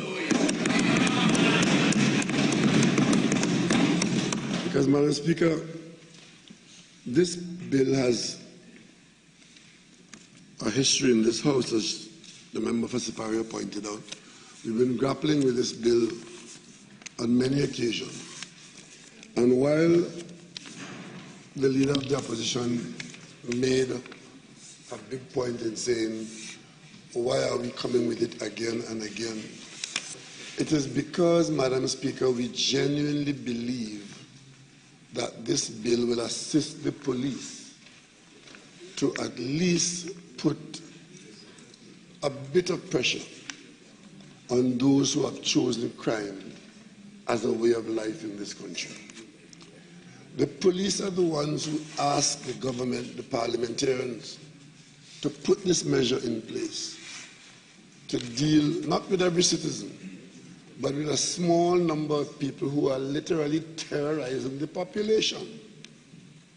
So when the member asks, what is the purpose of the bill? I think everybody knows the answer to that.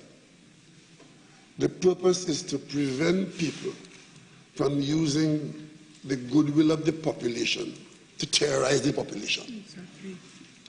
Because the criminals know exactly what the law permits and what it doesn't permit. And they know the logistics in applying the law to them, and they have no regard for the discomfort that they're causing to the wider national population. So the answer to that question is simple. If you get yourself in a situation where you can be charged, taken before the court for these listed very serious offenses, the people's representatives in the House have put positions in place where you'll be inconvenienced. You will be inconvenienced.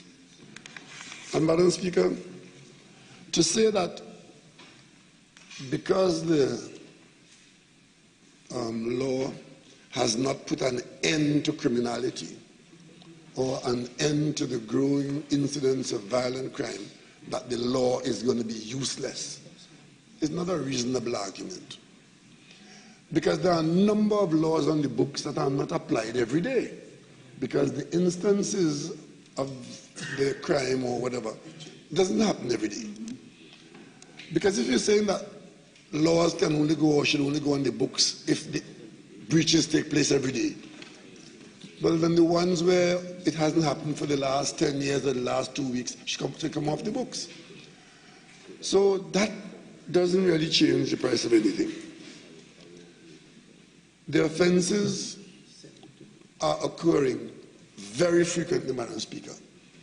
And there will be a number of instances where this provision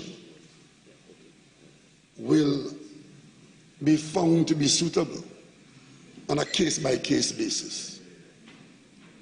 It doesn't say that everybody who commits a violent crime will end up being denied bail. Right. So, as you come on the live, we're going down a little bit, we're going down. So we heard the Prime Minister there in the Parliament. And I'll play that for you a little more. Don't worry yourself. You'll get a little more of that. Soon come, as the old people say, as the elders will say. Soon come. But we're looking at white-collar crime. That's what I want you to look at. So Trinidad and Tobago has a cancer called white-collar crime. I want you to listen to me. Trinidad and Tobago, I don't know how many of you will agree with this statement, but there is this statement: Trinidad and Tobago has a cancer called white-collar crime. Right? If you're on the live, come on the live. If you're on the live, share the live. If you're not on the live, come on the live. Trinidad and Tobago has a cancer called corruption. Those who believe that they can get away with white-collar crime because the system do not work. Do you believe that? Asking you all a question. Do you believe this statement? Because they don't believe that the system works. They have another. They choose this modem of this stealing from the public purse.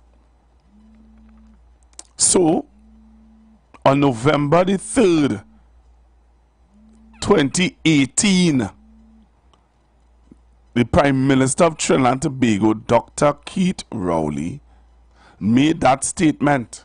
He said Trinidad and Tobago has a cancer called corruption.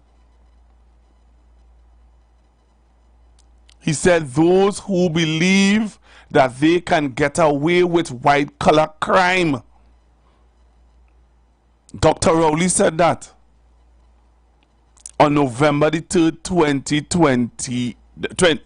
November the 3rd, 2018. He said that. I hope you're all listening, you know. Right? He said that then. But I want to show you something here. I want to show you something. So, those of you on the live, you are going to see it and hear it. Those of you who are listening via radio, you're just going to hear it. But I want you to listen to this. Listen to Dr. Rowley. I'm not going to play the whole thing, but I want you to listen because I don't have time to play the whole thing. But I want you to listen to this. So those of you who are on the live, you're going to see it. And those of you who are listening via radio, you're going to hear it. I've said before and I'll say it again. Even though I have been in the opposition for many years, raising issue of corruption in response to activities taken by my other colleagues on the other side of the floor. On becoming Prime Minister of Trinidad and Tobago, as I've said to you before, I had no idea how corrupt this country was until I became Prime Minister of Trinidad and Tobago. And the information, because I am not a police officer and I am not a lawyer, I can speak about information against evidence, because I recognize a difference between information and evidence. The information that comes to me on a regular basis in the conduct of public affairs tells me that the people of Trinidad and Tobago need to be aware of the extent of the insidious corruption that permeates this country and its business in the private and public sector, because a lot of the private sector activities in this country are interrelated with public sector business. Our economy, a large part of it, is driven by the public sector. A large part of it is funded by the annual budget, where every 12 months, taxpayers pump a certain amount of billions into the local economy. And I could tell you, as Prime Minister of Trinidad and Tobago, with all my experience coming from the opposition and other years in other aspects of public life, Trinidad and Tobago has a cancer called corruption. And this government has approached it in a way that no other government has approached it. But strangely enough, as we treat with it, it is somehow being treated with in secret. But that secrecy is only temporary, because at the end of the day, it is all going to come out in the wash if the government sticks to its commitment to pursue the public interest and to protect the public from corrupt practice, which has a tremendous drag on our society, our economy, and us as a people. You would have observed today a development that took place on Monday in the appeal court. And I dare say, members of the media, that had those developments been attending a PNM government, a PNM minister, it would have been all over the news every day, because you hold us to a higher standard. But government agencies, under the guidance of the relevant authority, under this government, have had reason to question certain expenditures. You would have heard us talking about it. I think Minister Young was the last minister who spoke in detail about how certain hundreds of millions of dollars were spent in a hurry on the verge of the last election. And the agencies through which that money was spent, the board was changed, new persons were put in there, and certain professional examinations were done, and certain bodies of information became available to the state. And how did we deal with it?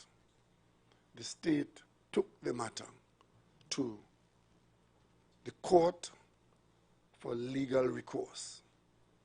Persons were identified as having questions to answer. Persons were identified as being active participants in the facilitation of practice to the detriment of the taxpayer. And the state agencies have gone with the best available help in inquiry and legal, gone to court, proceeding in a particular way, in simple terms, asking the court to help us follow the money. No, this is since this press conference I played for you. Songs as though it was yesterday, eh? It's song as though it's something fresh, something new, eh? This was in November the 3rd, 2018. Right? I have another video I want to show because the time going on me. So I need to show this other video quickly. Can't stick today. So, I want you to listen to this. I want you to watch this and I want you to listen to this. Listen to this, Trinidad and Tobago. Come on the live and take a listen to this. Last Friday, police came into the Board of Inland Revenue and they arrested BIR Assistant Commissioner Finbar Boland. He's supposed to be enforcing tax laws, but Boland appeared before a court master on Monday accused of making false and misleading statements in his tax returns by allegedly claiming and receiving tax refunds he was not entitled to. Boland, who's from Woodbrook, is also charged with not declaring other sources of income apart from his BIR salary to avoid paying taxes on those other income amounts. Prosecutors allege from 2014 to 2018, Boland did receive additional income, with those amounts ranging from over $349,000 in 1 year to more than $915,000 another year. And he's charged with money laundering as he's accused of depositing into his personal bank accounts Inland Revenue refund checks which he allegedly obtained by false representations in his tax returns. In all, Boland has been hit with 20 charges of tax evasion, fraud, and money laundering. In court on Monday, bail was set at $200,000.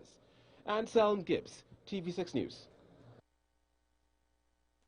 Last Friday, police came into the Board of Inland Revenue and they arrested BIR Assistant Commissioner Finbar Boland. He's supposed to be enforcing tax laws, but Boland appeared before a court master on Monday accused of making false and misleading statements in his tax returns by allegedly claiming and receiving tax refunds he was not entitled to. Boland, who's from Woodbrook, is also charged with not declaring other sources of income apart from his BIR salary to avoid paying taxes on those other income amounts. Prosecutors allege from 2014 to 2018, Boland did receive additional income, with those amounts ranging from over $349,000 in 1 year to more than $915,000 another year.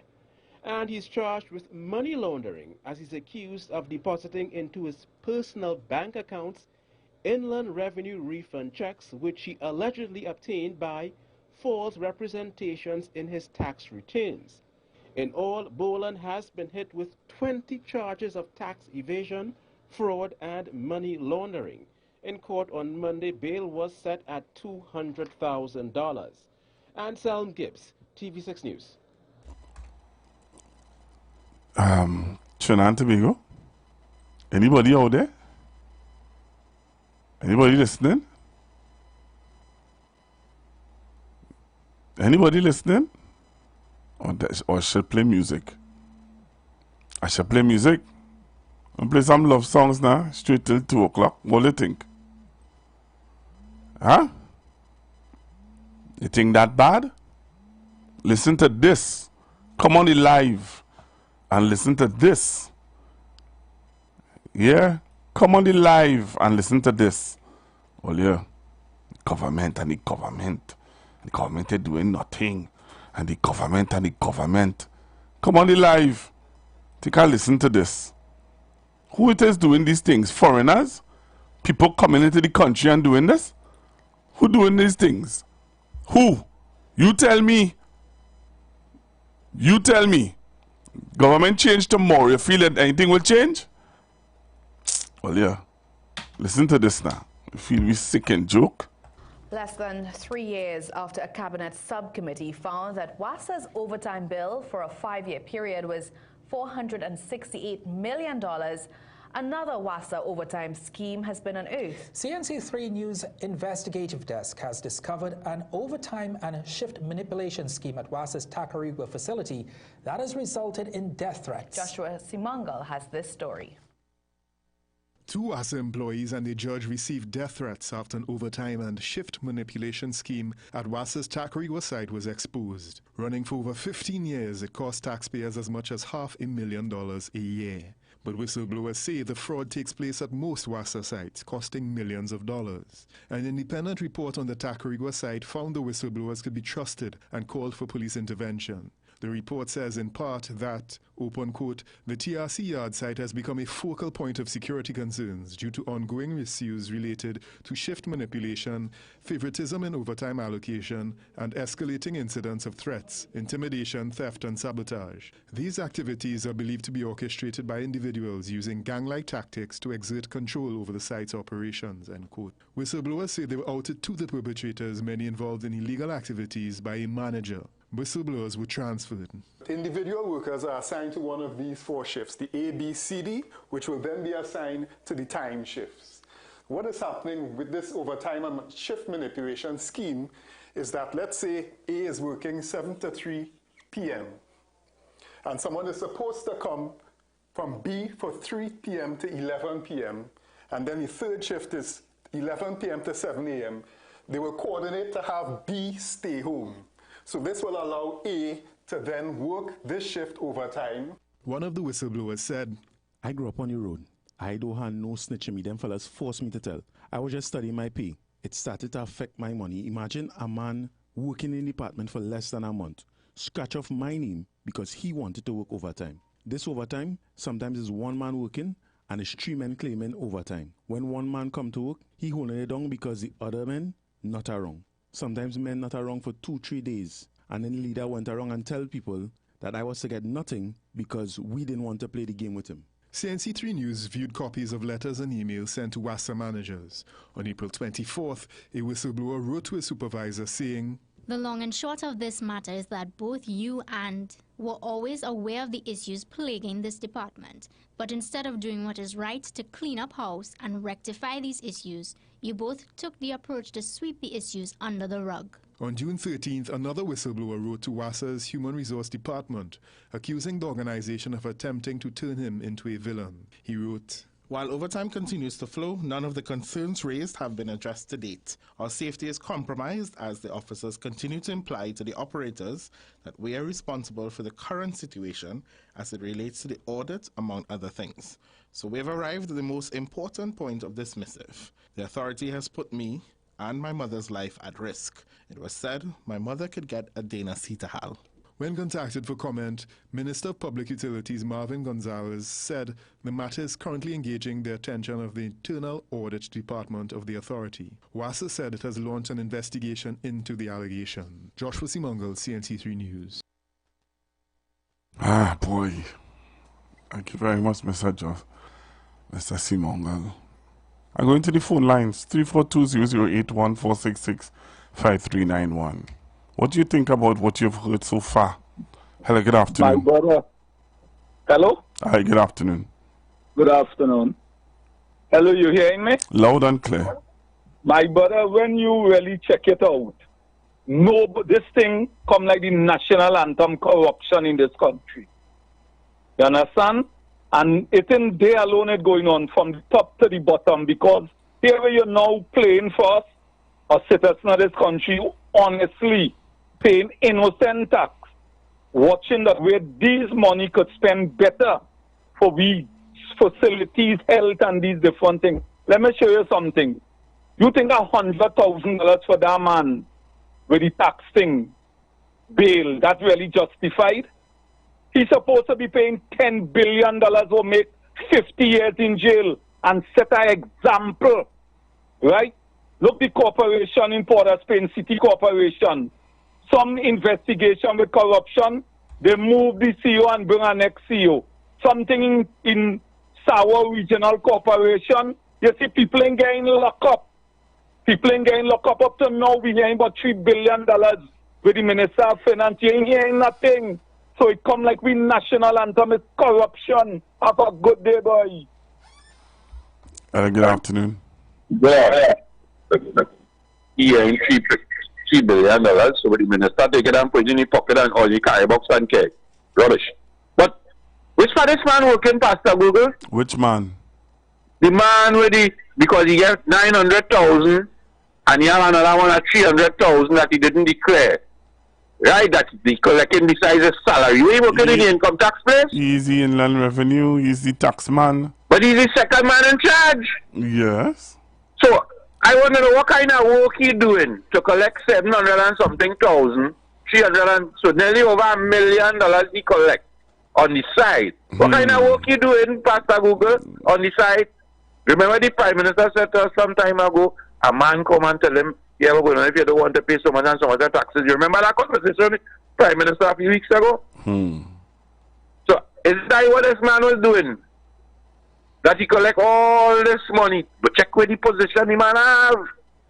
And he's trying to, he's staying on in the position and trying to defraud the same position that he's staying on in. That's what happening there, Pastor Google. Enjoy evening. Hello, good afternoon. Hey, good afternoon, Pastor Google. How are you doing? Good afternoon. Good afternoon. Yeah, what's up? We were talking about Petrochin. No? Well, that's the same thing happening in Petrochin. So when I used to work down there with that contractor, the battle and the war and all the hate was overtime. I hear what you see. Pastor Google, if you have a pen on your desk, right? If you are also move that pen on your desk between the hours of 8 and 4, you know where you're going to do, Pastor Google? You know you're going to move that pen 1 minute past 4 and forget the overtime, and you're going to take real hours to do that pen, and that is what was going on. This is the cancer that it have in this country, partner, and anybody who tries to change it, they end up in a whole heap of back and out. Good afternoon, Dr. Rowley. Good afternoon. How are you doing? Yeah, any government that trying to work on these kind of these watch and the threats and things, I know joking, you know. It's like they have a what do they call it, rite of passage, or what do they call it, like the privilege. Yeah, like that is absolute privilege to milk the government. And when you try to change it, you know, you're a bad person. You know, where are the unions and all these kind of things that is taking? Where are the unions and all these kind of things that is taking place? But they want to come and gangster the government with everything. And you remember the situation charge that Mr. Watson did get? Remember what he did say about the government if they try to change things in Wassa, how he started talking to the dogs and what to release them and all them kind of things? All of them know what is going on. But I want to give my heart and my blessings and my strength and power to Dr. Rowley and this government in terms of how they're trying to stamp out corruption, which is a very difficult thing to do. Thank you for allowing this. Police came into the Board of Inland Revenue and they arrested BIR Assistant Commissioner Finbar Boland. He's supposed to be enforcing tax laws, but Boland appeared before a courtmaster on Monday accused of making false and misleading statements in his tax returns by allegedly claiming and receiving tax refunds he was not entitled to. Boland, who's from Woodbrook, is also charged with not declaring other sources of income apart from his BIR salary to avoid paying taxes on those other income amounts. Prosecutors allege from 2014 to 2018, Boland did receive additional income, with those amounts ranging from over $349,000 in 1 year to more than $915,000 another year. And he's charged with money laundering as he's accused of depositing into his personal bank accounts inland revenue refund checks which he allegedly obtained by false representations in his tax returns. In all, Boland has been hit with 20 charges of tax evasion, fraud, and money laundering. In court on Monday, bail was set at $200,000. And Selm Gibbs, TV6 News.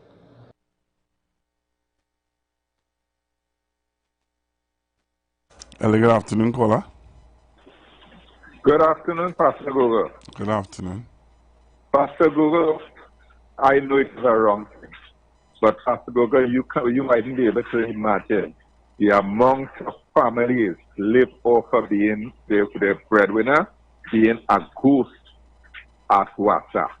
They go in there and they sign and they come home, but those monies, Pastor Google, I know it is wrong. But those money that they collect is $5,000. The man gets, the boss gets $1,000, and the other $4,000, or the boss gets $3,500, $1,500, and the other $3,500 go to the ghost man, and he will go home and send his children to school and things. I know it's wrong, but that goes on. You understand? So we have to watch it in. You know, a lot of family live off of being a ghost at So no, don't come off the air. Don't come off the air. So I want you to, so are you saying that we should, what should we do as a nation? Well, we have to find a way to get at them people and them who can't get employment and have to go at ghosts and find something for them to do, even to raise up manhole cover and clean out manhole or some kind of thing. You understand? Because some of them, so you're saying, I know some of them really willing to Okay, Yes, so I know you're... it's wrong. I know it's wrong, eh? Okay. I know it's wrong. Okay, so what you're saying is that, okay, so you know it's wrong. Yes. And you understand that you're saying then that here what we need to find a way to get at them and give them all right. something. Okay. Somebody that I just felt as okay. Make them money meaningful. You understand? When I mean it's meaningful to them because it's an children to school and they're paying the bills and so on. It has plenty ghosts in all them departments. All But right. I think, Okay. Thank you very much. yeah, it's a wrong thing. It's a wrong thing, but that's helping to keep the country together in some way. You know, instead of going and holding up a person who went out there and work and going home with a little kakada. And then they hold them up and take their money and all that. You know, it's happened for them. So the ghost will stop that. The ghost stopping it. I love it. Believe it. Without the ghost, we can't live in this country. Oh, without the ghost, we can't live in this country? No, I'm telling you, there's not too much of people. It can't get nothing to do. Interesting. But I think the government trying their best, but they have to find a way to get in there. So, how much and persons you believe on the ghost? Boy, thousands of people throughout the country. Thousands of people, you say, on what's that ghost? All departments have ghosts. All departments have ghosts. So you're saying that all departments have ghosts? Yes. Okay. All departments have ghosts. So then you agree with the Prime Minister that the cancer of corruption in this country is real? It's bad. It's bad. It's bad.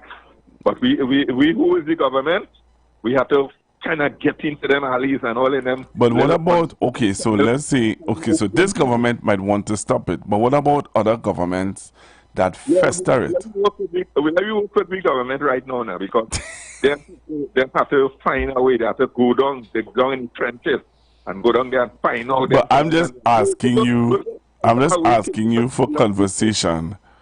If I'm just asking you for conversation, so you're saying to me, they do all it. I am asking you. So if another government, God forbid, comes into office and they fester this conversation, they fester this what do you call it? Ghosts. They let's say they're benefiting from the ghosts and they develop on the ghosts. You think we will ever come out and the cancer get cut? No, the cancer has to be there to get to the root of the cancer. Instead of finding them fellas and pelting them on the street and things, you have to find a way to give them some kind of meaningful employment where you could control. You understand? Where the middleman, where the man in the top of the man, who he getting $1,500 out of $5,000. You understand? You have to cut he off and, you know, find some way to pay them, get them. Because they're coming out in the morning, they're signing, and they're going back home. All right. Thank you very much. It really frustrated. Really, really frustrated. Thank you. Hello, good afternoon. Hello, good afternoon. Hello, good afternoon. Hello, good afternoon. All right. To caller, you're not there. Let's take this one. Hello, good afternoon. Pastor Google, good afternoon. Good afternoon. That man should be on $5 million bail. Which one? $200,000 ain't enough bail for that man. Which one? The man from Inland Revenue. Why you that say? little bit of bail. He gonna get somebody to take that for him. No man, and look at the kind of people. Look at the kind of people who involved in these things. Nobody ain't talking that. But Pastor, that in the DNA. Okay. Have a good evening. Have a good evening, Pastor. You reach home safe before this race. Hello, good afternoon. Hello, good afternoon. I want to endorse what is going on here with this ghost gang. I live in an area, I don't want to mention it. 6 o'clock in the morning, I am awakened by, the first thing I do is get up and open my kitchen window. And there is a gang. I can't remember the name of them that play in the street. Yes, they have some vacant houses. 6 o'clock, they are under the house, and when speaking about speaking loud, they have no regard for the area because my area is a residential area, speaking loud, and they're not doing anything. They used to come last year when they finished work and hang out under the step. But they come in 6 o'clock. I haven't seen nobody lift a straw for the morning, and they left a little after 11. That to me is a ghost gang as well, and they are drawing a salary. They just come and sit under that house for 4 or 5 hours, and nothing is being done. They used to come at 7 before, now they come in at 6. It's ridiculous. What kind of production you could get in a country like that? All right. Thank you very much. Thank you. Bye-bye. Hello, good afternoon. Afternoon, Pastor. Good afternoon, sir. Pastor, you understand now the importance of the Revenue Authority combining all these disparate bodies, the Customs and Excise, the Immigration, and the Board of Inland Revenue, and why it is important that a Revenue Authority be established? Yes. Right? And you could understand now why it is the... You're sounding very far. You understand now why the PSA wants to carry the matter all the way to the Privy Council and waste, I would say waste taxpayers' money. Because you know what I'm saying, right? Sums totaling over 300,000 and up to 915,000. And then consider this too. This is what I was thinking as I was listening to it last night. Consider that there are 2 businessmen, prominent, who owe over 90,000 in revenue to the state by way of taxes. And is it that for, and remember someone was charged previously where they would have not, where they would have accepted money to allow one of these businessmen not to pay the correct taxes. Remember that? That was another Inland Revenue Department officer at a lower level than the commissioner, because the commissioner is right up there, right? So I'm saying, is it that this... You're sounding far again. Sorry, I'm saying, is it that these unaccounted sums would be remittances for not having these people pay their taxes? I just surmise, you know? I'm saying that is so. But when you watch these sums and so on, it brings you to think that, and if anybody is saying that the Revenue Authority is the government attempt to control these individual people, it is not that. It is clearly to control this level of corruption. And let me tell you this, because that narrative was propagated or was spread when they were saying that there was a discussion about people having to get a BIR number to get a barrel. So your family members sending a barrel for you from America, and you have to get a BIR number. Man, I went into Inland Revenue to find out the information, and the young lady said to me that if you are unemployed and your family is sending for you a barrel from America to support their family, you get an exemption letter for you to go to get your barrel. Understood. You don't need a BIR number to get... Right, and that would make sense. You understand? Because not everybody is in the formal economy. You know, you have a little shop and so on. You're a small business operator. Not everybody has that. So I can understand where you just said there. Right. Right? But you see, again, that information wasn't put out there. Yes. Right? Deliberately so. So again, you know, so my thing is, you see but what happened, and you're hearing the voice of the people, and the voice of the people is saying that, hey, that small amount of bail, again, so are you saying that legislation has to be put in place, a bill has to come where you have to guide the judges and the magistrate? Again, right? Again, what we say, right? We say bail is a right to which you're entitled, and it's up to the discretion of the and I think do they have a manual, a book or something to guide them on how to dispense, or is it just up to their how they feel that day? So if they get up feeling, if the coffee they drink that day was cold and they're upset, They give you $1 million bail, but if the coffee they get was made fantastic, they give you a smaller bail. What is really going on? Thank you. And remember, right? Remember, you have 19 members of parliament on the other side who always talk about people's rights, especially the ones who are attorneys at law. And these are the ones, we're not saying that people don't have rights, but in what we face in terms of white, because I always hear people calling it to talk about they don't hunt down the white collar criminals. Well, this inland revenue person is a white collar criminal. Thank you. In the public service. Thank you, right? But you're not hearing much about that discussion. Nobody ain't talking about that. Morning poll questions don't go down that road. Nah, at all. On all formats. I know what is the next thing too? They would say that they would want to blame the minister or the permanent secretary because them should know they ain't doing the work and so on and so on and so forth. You understand what I'm saying, Pastor? Yeah, man. Good story, and I hope people thinking out there and just listen a little bit and take off the political hat sometimes and listen to the facts that are noted by proper journalists as Anselm is. Yeah, man. Take care, brother. Thank you very much. Hello, good afternoon. Good afternoon, Pastor Gould. Good afternoon. Yes, sir. Hello? Yes, sir. Yeah, Pastor Gould, I hear people talking about the CPF and whatnot, right? Now, we know CPF was the brainchild of late Prime Minister Patrick Manning. But time has evolved now, and I want to make a suggestion out there that you keep the CPF program. However, the contractors themselves, you have to eliminate the contractors, give CPF permanent job under the corporation. In that way, now you can save some money and sustain it into the corporation. And you have permanent employment for all CPF workers.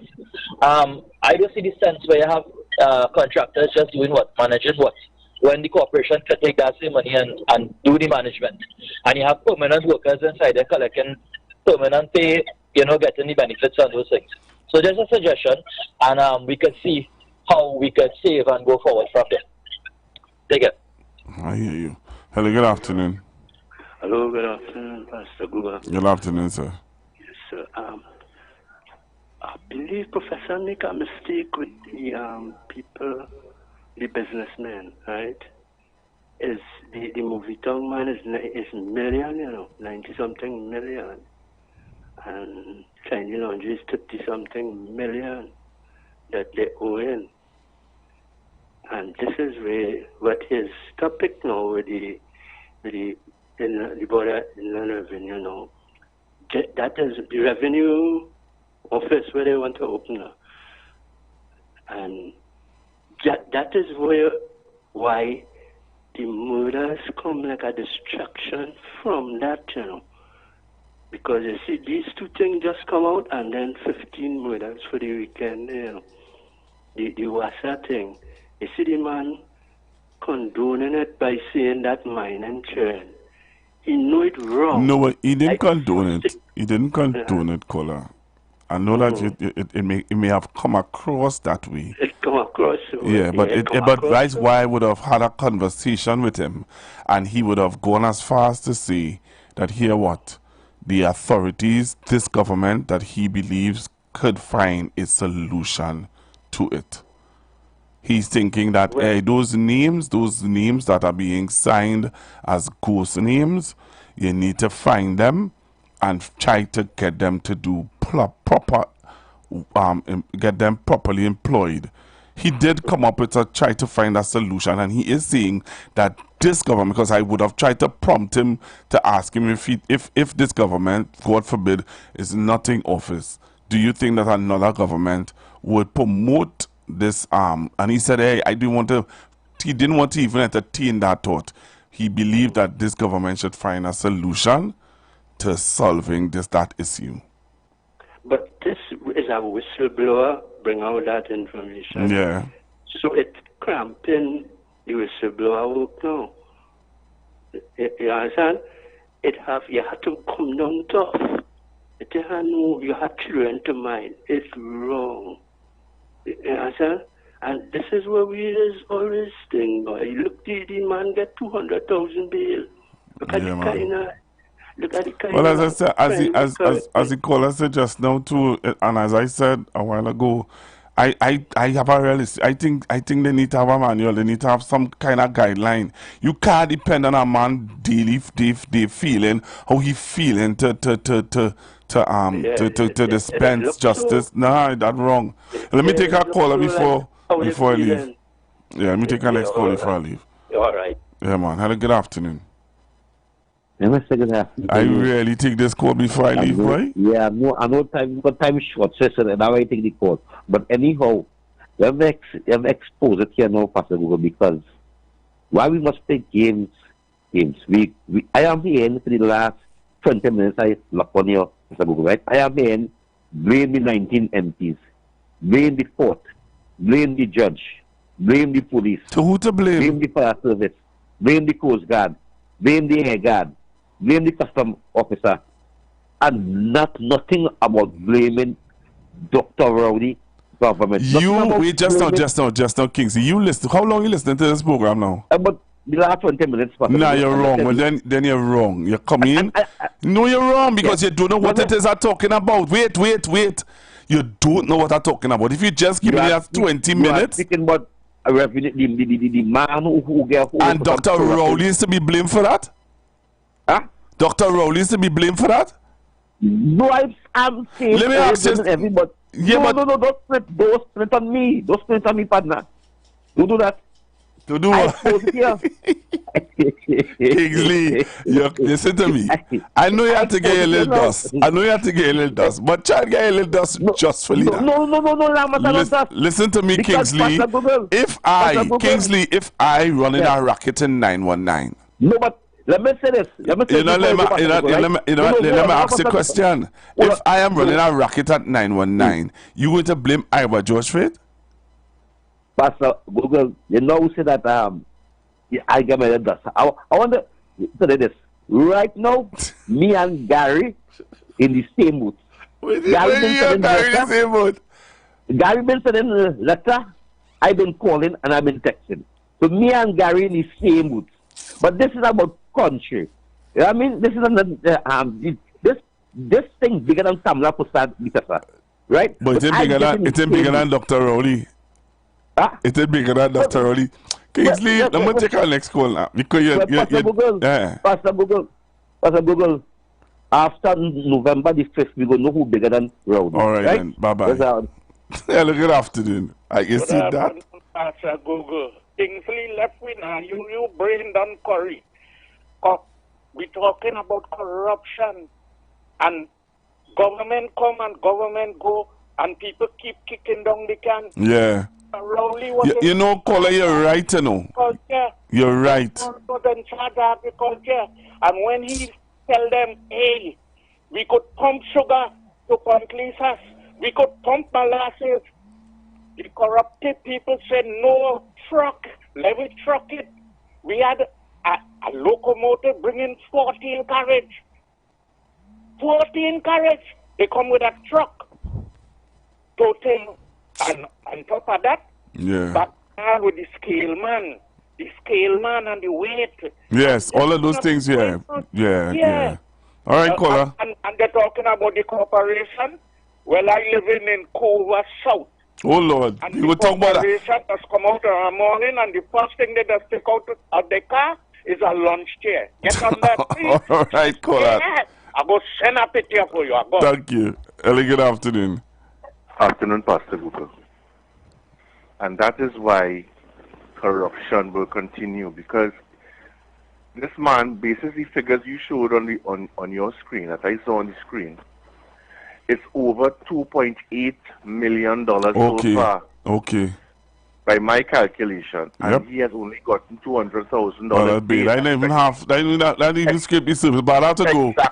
I have to go. We will talk. Man in his position. Thank you. But see, he had to be home to my insurance, so I don't. The views expressed are not necessarily the views of the management of the Street 919 FM. You've got bills to pay, and so do we. Let's go pay some bills on the Street 919 FM.